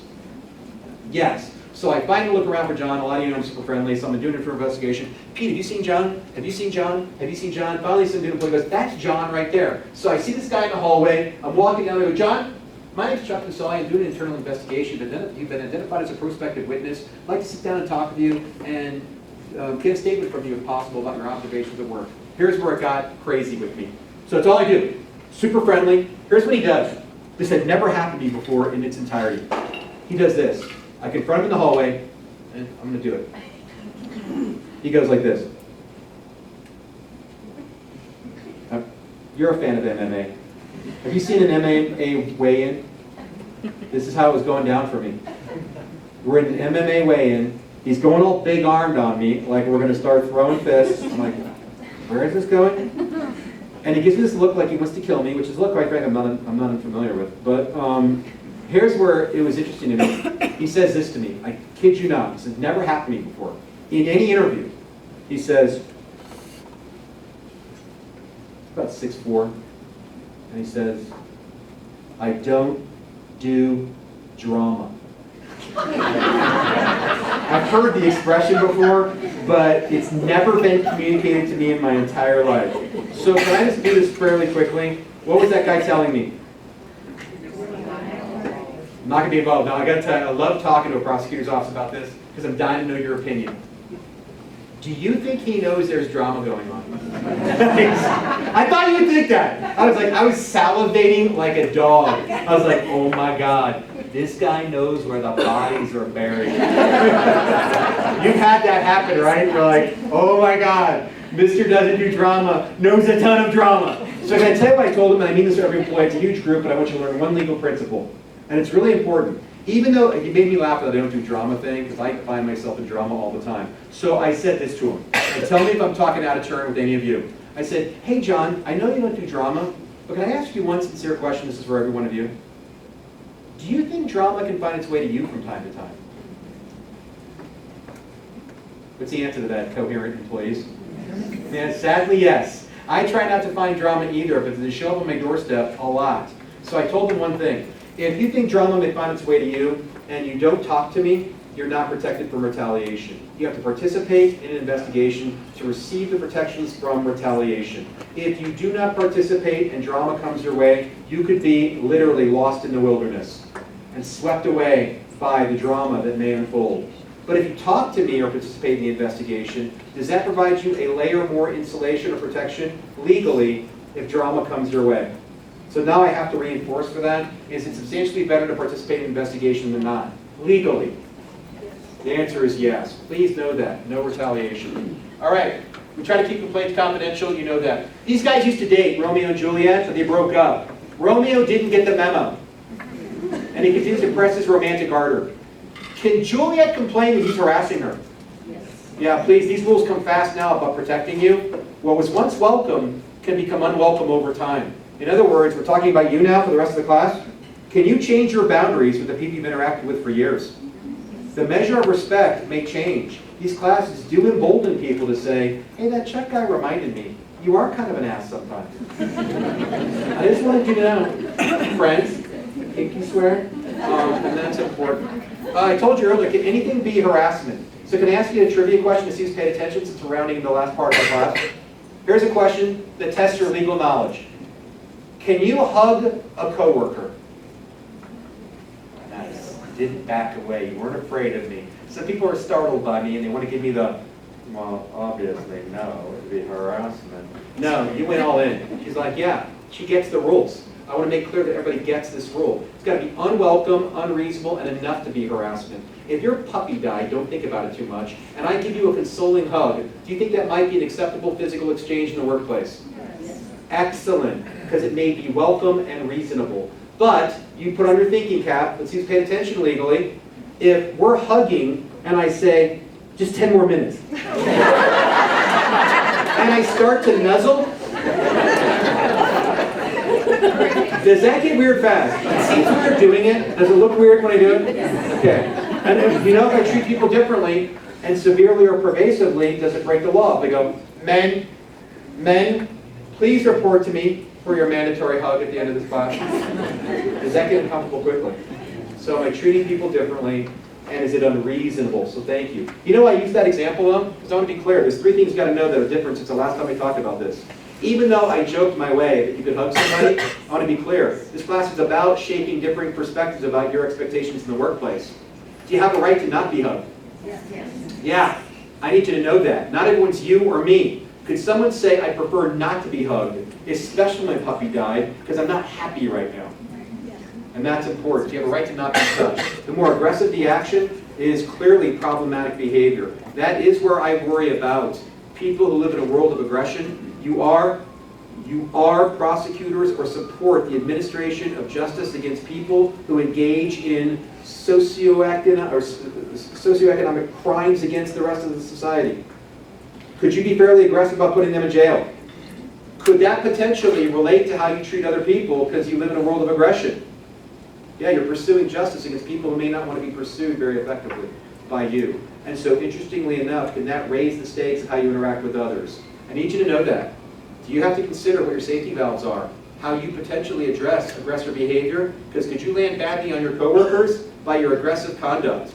That surprised me. I'm just aggressive! All right, nice. Well, I'm not into aggression today, friend. I'm going all Gandhi on work. You should know that about me. Peace. What? That's no way to win a case. I want you to take your jugular and tie it in a knot. We're differing on this, just so you know. Next one is, we talked about this. Wearing stereotypes on your sleeve is the bread and butter of offending people. You've now learned this, right? If I take a misplaced stereotype, especially a negative stereotype, or could even a positive stereotype land badly on somebody? You know, I had an entire case in which employee, I don't know what the underlying basis for this is, but you should know the dog whistles in this area. You should know how it's going to light people on fire that you may never have realized. I had a case in which an employee would constantly comment about an employee coworker of color and say this to him: "You are so articulate. You are so articulate." This was not viewed as a compliment by the person receiving it, especially the person of color. Why? Because that's alluding implicitly what? Everyone else that looks like you kind of sucks. And could it be a backhanded insult if you're highlighting that someone is seemingly outside the norm of what you expect of this particular race, gender, whatever it might be? Here's one I had. I do this every day. Tell me if this is an insult. If you say this to a woman, you clean up pretty well. Okay, can I just put on your thinking cap for a moment? Could that land badly on at least one woman on earth? That would suggest at other times, I'm a pigpen? Is that what you're telling me? And that's, remember, it's the backhanded part of these stereotypes that often infects work. So even people jokingly, can they end up on the altar of a problem? And then I have to tell you, I want to be clear about this. This is a new area, a new domain for me. Now a third of the cases I investigate since I saw you last, it's been a while, I got to tell you this one so you don't destroy yourself. A third of the cases I investigate now are misuse of social media. I know you have a lot of rules about that here because it could follow prosecution, but I want to be clear about this if you're striking. Number one, does everybody in this room, since you work for a government, have free speech rights? Yes. So yeah, you know, this week was election week. Could you have put a yard sign in your front yard of who you want to have as the next member of your school board? Can he hold that against you? Hell no, no way. Your actions as a private citizen on a matter of public concern fall firmly within the free speech protections of the First Amendment of the Constitution. He knows that only too well. So you're protected there. But how do good employees screw this up? Free speech is not an unfettered right.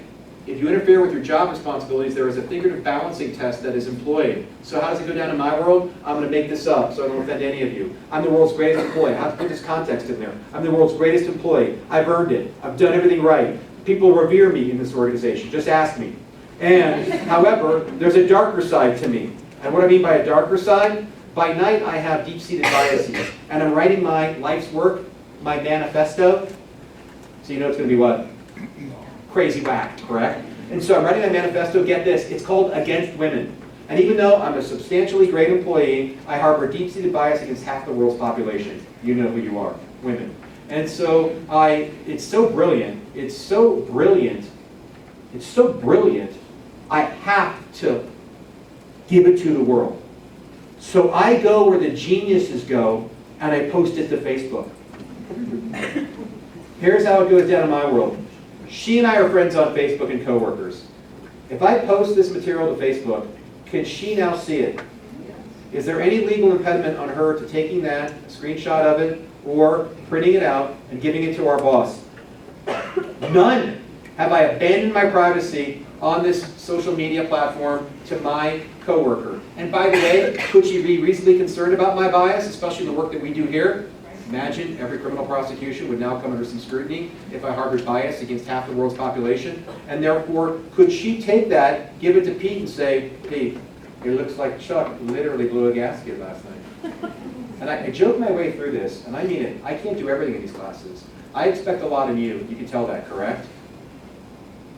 Could he be reasonably concerned about my ability to effectively do the job of this office if that deep-seated bias of mine reaches my coworkers, reaches the other side, reaches the public?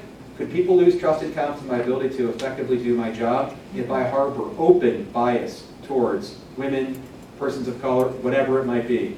So I want to be clear about this. You know how I am. We don't hug it out. I'm not Dr. Phil at the end of these classes.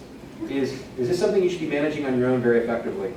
And you know why I tell you that? If you are a strident communicator, and I meet many of these days, people on Facebook constantly, they got a ton of opinions, they want to be heard, they want their 15 minutes of fame, they got their own blog in which they're the smartest person on earth. You know these people. There are probably some people in the room I've just offended right now because they're you. But interestingly enough, you should know this. I'm good with that under the First Amendment, right? Is it protected? Private citizen, your opinions on matters of public concern, but do you still have a job that you have to attend to as well? And please don't let your free speech interfere with the governance of the operation of this office. Make sense? Okay, that's good. You know that? That's important. Because that's how I actually have to fire people these days. Not for saying stupid things, but it's the evidence that will never die, correct?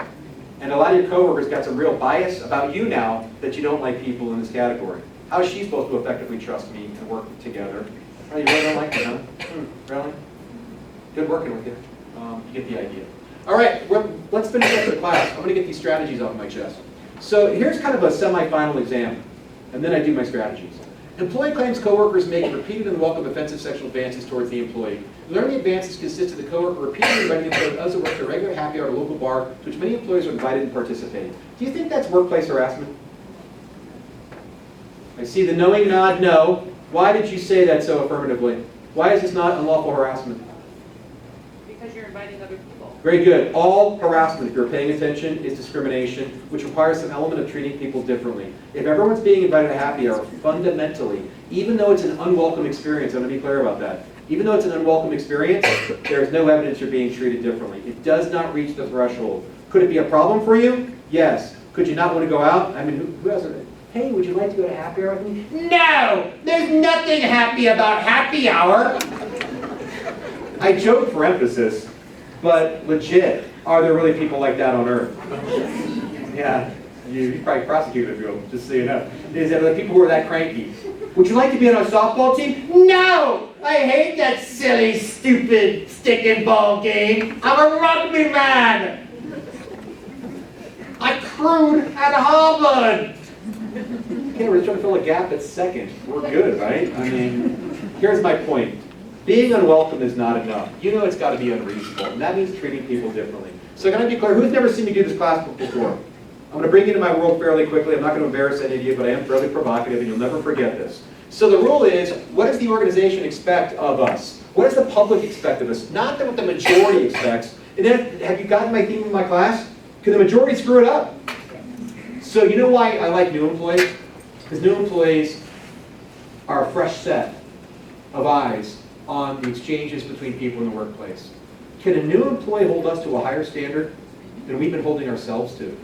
That's why you're invaluable. I don't care what the longer-term employees tell you, you're invaluable to respectful workplaces. Can I give an example of this? I'll put you in this thought experiment. I won't embarrass any of you, but just roll with me on this. Long-term employees already know the answer to this. Newer employees, I'm just trying to reach you and your importance to me. I'm a long-term employee in the office. Kind of a big deal. Done a lot of stuff.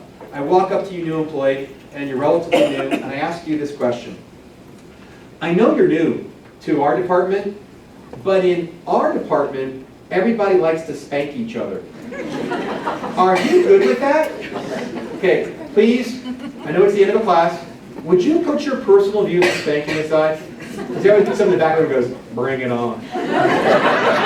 It's not, I'm not going down your way, just so you know. I get that a lot. Is spanking. Excellent. But no, I want you to think like you work in an office now. What should be the right answer? Under these rules, what should be the right answer to, are you good with that? No. Here's one. I prefer not to be spanked. I want to be clear. I say that because, can you challenge hazing, ritual abuse, the blowhard in office? No, I treat everybody like a jerk. That's how I am. Okay, thank you. Let me know. But could it be unreasonable? And I want to be clear about that. So that's important that people know that rule. And then finally, let's talk about our strategies. I had to put together, because of aggressor behavior, and aggressive behavior that seems to be on the rise, I had to put together 3 strategies to help you. So this is not what I would expect in this office, but I'll tell you, I'm seeing more and more aggressive behavior between people in the workplace. So can you roll through this fairly quickly, and we'll end our class? So your coworker is an angry man or woman. Have you met somebody like this? They got a lot of stuff going on, they're fairly aggressive, and quite frankly, they're not that nice. A lot of workplaces have people like this. They're problematic for me. So today you are the observer. That's why I want to put you in. You're the observer of your angry coworker getting in another coworker's grill, bumping them physically with a measure of aggression, getting within inches of their face, and calling them an effing little B word. Can you fill in the blanks on this? Okay, effing little B word. As your coworker, who's clearly upset by this measure of aggression, tries to extricate themselves immediately from that conflict, you see your angry coworker go in for reattack and threaten them. If you can't take it, get the F out of this office. Okay, can we just do this quickly? I'm not trying to trick you. Remember my theme? Are you all good people? So let me ask you this quickly. The first question is the easiest one. Could any person in this office, on the receiving end of that behavior, complain of workplace harassment? Yes. Does it matter if you're male? Nope. Female? Nope. Your race? Could that be disparaging to anybody on the basis of any number of protected categories? Yes. Are you being treated differently by this measure of aggression? Probably so. So let's go through the elements of harassment, just so we know this before we go. You got to know this to get out of my class. Has to be unwelcome, unreasonable, and enough to meet the threshold level of unlawful harassment. So do you think this could be unwelcome behavior? Yes. Well, as you know, who decides? You do.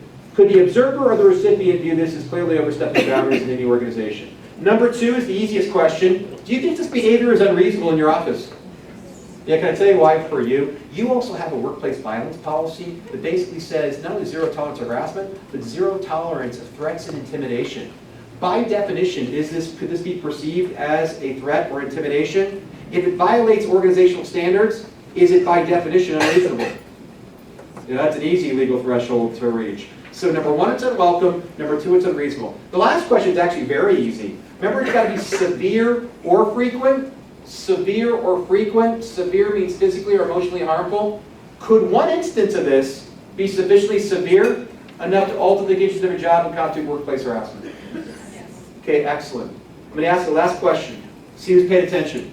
If you observe this and it clearly was outside the bounds of your expectations of this office, under your policy guidance, what should you do with this? Very good. I want to be clear. Drop the mic. If you didn't hear it, report it to a supervisor. Can I tell you why my class takes a different turn at the end of it now? Because that's how I used to end every class. Hey, thank you for coming. Turn that frown upside down, and if you have a problem, you go immediately and talk to your supervisor. But guess what I learned? Harassment wasn't going away. The problem wasn't resolved. Because does that put a lot of pressure on the person on the receiving end of this behavior to take on the existing status quo? And can I be clear about this? Can I tell you why you're good people? Let's see who gets this stuff. I think there's 1,000 good reasons why a great person would never step into this fight. You're the observer of this. Why might you not say a damn thing about this? Very good. Fear. Is that a fairly realistic human thought that I fear retaliation or reprisal? This person goes off on people. If I stick my nose into this tent, could they go off on me? What's another fairly coherent reason that nobody would want to get involved in this? I don't do nice. It's not my business, not my fight. They're the one on the receiving end of this. That's not my fight. I don't do other people's drama. Is that a fairly common one? Can I tell you what's sad about my world? I think that's the whole reason why people don't step into this, sadly. I believe, and you can disagree with me, but I've done this for 25 years, I believe almost every case of workplace harassment, sadly, is a case of reinforced bad behavior. Much like poor parenting, if you poorly parent your kid, are they going to engage in hellish behaviors as an adult? You probably know that only too well. But, same with workplace harassment.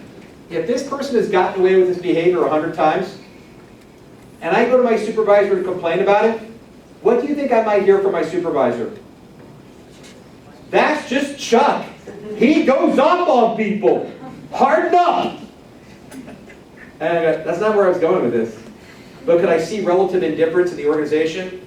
Because this has been forgiven time and time again. That sadly the most common reality of workplace harassment is simply reinforced behavior outside the bounds of normal expectations. Because no one has an appetite for this. So can I give you 3 strategies that are going to change America today and make you feel good about you and to make you a better employee and quite frankly a better human being, which I already know you are? If you walk away from this, what are you telling your coworker? I don't care. You don't care. It sucks to be you today.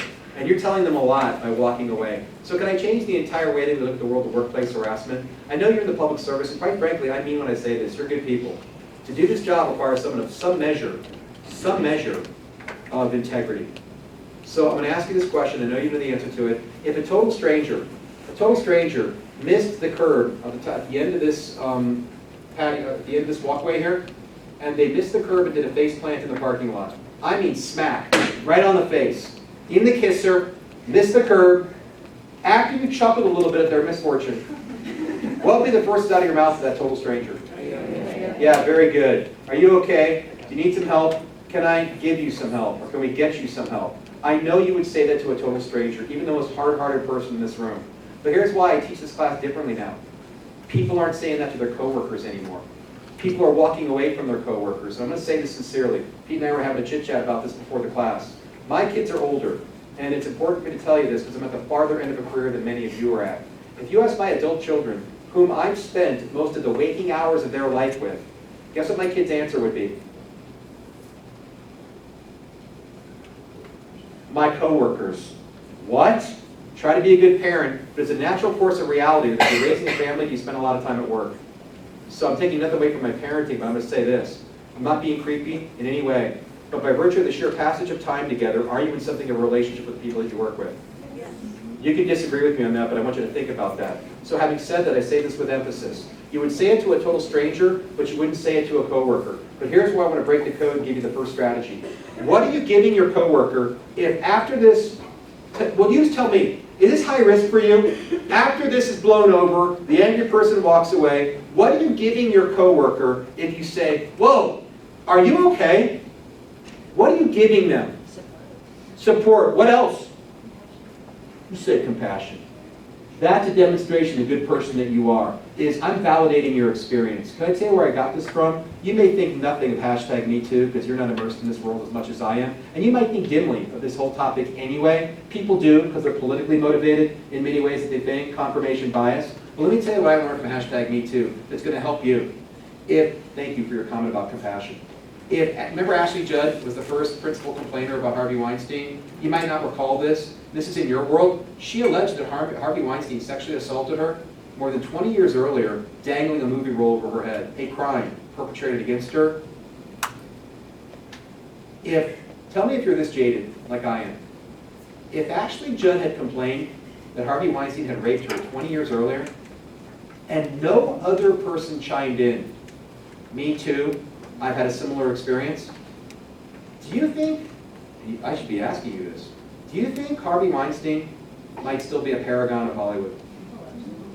I think famous people get a lot of chances, and they could escape a lot of their bad behavior.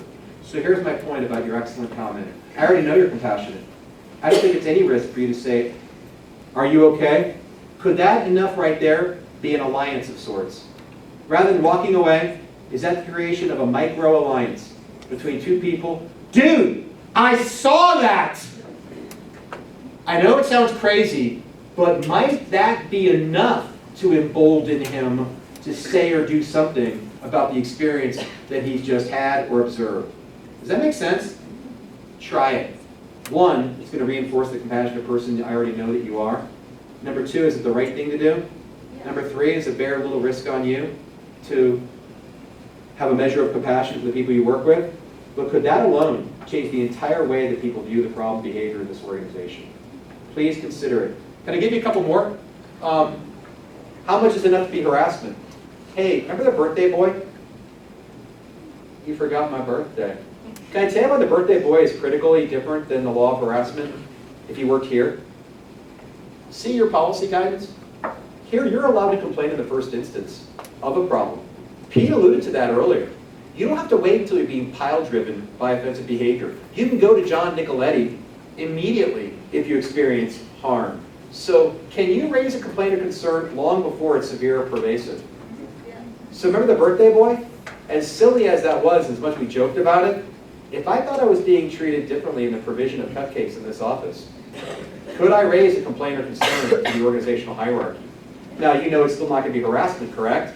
But is it a way to move the ball farther forward? Can you voice opposition early within this organization? I happen to like that rule, by the way, just so you know. Which goes to the last piece of this. Not against harassment. Have I emphasized that? Are you going to have to fight some of your own fights? Can I be clear? I have enough time to talk about this. I'm never amazed in the area of practice that I work in. I did an investigation in March, get this, I did an investigation in March, see the use of foul language? Would you agree it's kind of worked its way into the popular culture, and quite frankly, foul language is a tough harassment case? Because what's the judge going to say? Welcome to the world. Oh shit. Literally. Has it worked its way to the popular lexicon? The level of unreasonableness is probably not there. But can I tell you, I did an investigation back in March in which supervisor, this is important, supervisor at a bank in Colorado Springs, kind of a high-end, white-collar job, bank in Colorado Springs, supervisor refers to another employee who works for her by this expression, calls her the N-word. Okay, you already know these rules. First, is that a racial offense? Yes. Does it get you to the altar of these civil rights protections? Yes. So it's got to be unwelcome now, unreasonable enough. Could one-time use of the N-word in Colorado by a supervisor, these are very specific cases, could one-time use of the N-word by a supervisor to a subordinate potentially be enough to get to a jury and a claim of racial harassment? Yes. Yes. Because what's the concern there? Is if this person wears their racial prejudice on their sleeve, how can I expect to get an evaluation from them? What's my chances of success in the organization? Are they biased or motivated against me in every aspect of my employment? Could a jury have to consider that in the outcomes of these cases? So you know why I tell that story? It's clearly problematic, right? But it's why I teach this class. So you know I do the investigation. Oddly, I've done 5 of these cases. I'll never forget them. Oddly, in this case, the employee did not deny that she said the word. Other people overheard it. She went up, said she admitted she said the N-word towards her subordinate employee of color. What is the next question you want to ask that employee in your investigation? Awesome. What I do is not rocket science. May I ask? Inquiring minds want to know. Why did you feel comfortable using the N-word? You know what she said to me? I'll never forget. It's why I love teaching this class. Remember, it's about lack of self-awareness. She says this to me. You ready? I'm going to ask you this. She said, I'll never forget it. This is March. I'm from Guam. Anybody ever been to Guam? Okay, that's relevant in the story. Okay, so she said, I'm from Guam, and in Guam, everybody uses the N-word. Thoughts? Nice. You paid attention well. That was kind of my test at the end of these classes. You paid attention well. Did you get that? The standards was reasonable in your workplace. I could care less. Dorothy, you're not in Guam anymore. But since you're from Guam, do you think she was throwing the BS flag, that was a rationalization? Yeah, I haven't seen the travel advisories. I do travel a bit. I think this might hit the travel advisories. You're going to go to Guam, steel yourself a bit, you might hear the N-word. I thought that might be of some importance, but I haven't heard that. So I think she was probably throwing it out there to rationalize her behavior, but you nailed it. You're not in Guam. You're in a bank in Colorado Springs. Look out the window. You have epically failed. And what happens to employees who use that racially provocative language? I'm an ace. 5 out of 5 employees have been fired. So, let's do the last piece of this. You hear somebody say something mind-numbing stupid in your presence. You got to know these strategies to end, and we will know. You see someone say something mind-numbing stupid, this happens to be a racially inappropriate case, and you have a coworker who is near you who looks uncomfortable. What could you do to address this behavior? I already mentioned my first strategy. Hey, friend, are you okay? Look like you ate something bad for lunch. You're all right? So what's the first strategy? Could you engage with the coworker on the receiving end of this? Yes. Yeah, remember the momentary alliance. And by the way, might they reinforce that there is no problem here? No, I love racially provocative commentary. I'm kind of a racist myself. Or, I had lunch that disagreed with me. I didn't even hear what they were saying, but I look uncomfortable because I'm going to throw up any moment now. Could that provide you or some level of clarity? So are you okay? Could help you. But can I talk about 2 other strategies? It's more about the people who are making the inappropriate comments that I'm going to give you strategies on. So let me give these to you. I went to a session since I saw you. The first one is this. Dr. Reardon says, if you call someone a racist, is it going to change your relationship with them? Yes. Is it going to likely aid or hinder your ability to talk about difficult things? It's going to hinder you. So I know we use provocative language. I know we label people instantaneously, and people speak with force for effectiveness. But I will tell you, her recommendation was, please resist in this area. When you start to label people, are you potentially escalating the conflict beyond your ability to control? And does it now become the province of management? So you know what she recommended? Strategy 2. Anytime somebody says something that is inappropriate, defies your convention, you believe is inappropriate or is prejudiced in your way of thinking, or you simply have a difference of opinion. Oh, you like dogs? I don't. I was attacked by one. What she recommended is politely, peaceably, as kindly as possible, you offer what she called a counter-stereotype. Counter-stereotype to their stereotype. So by way of example, if someone says a religiously offensive thing, well, you know all Christians eat their babies. Making it up. Just don't roll with me here. I do say things that are crazy.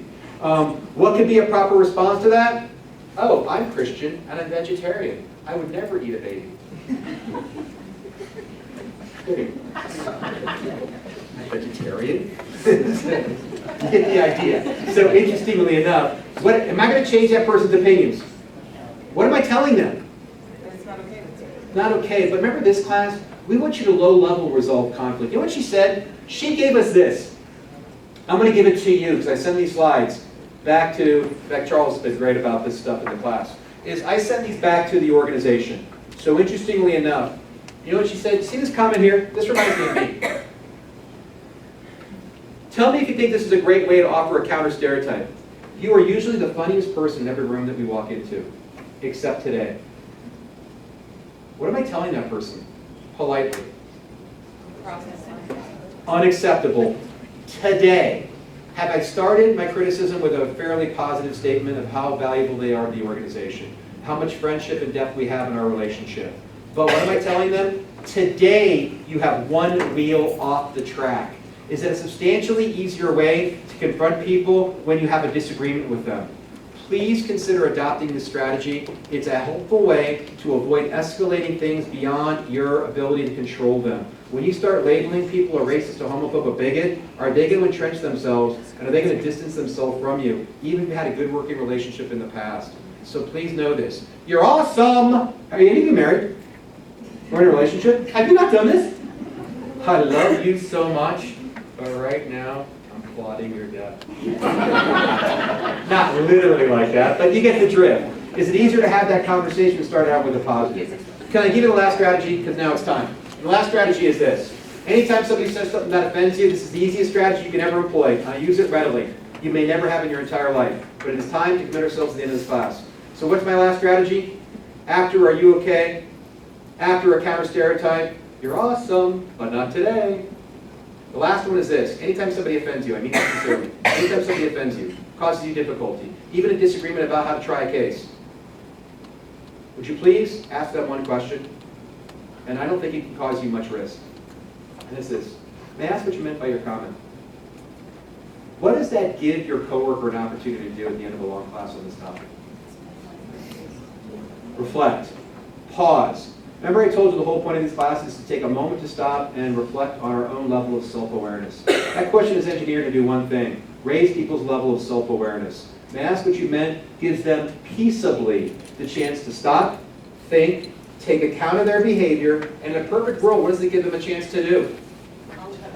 Retreat, deviate, comply with your expectations of them. Do I expect an apology? Never, unless it's sincerely given.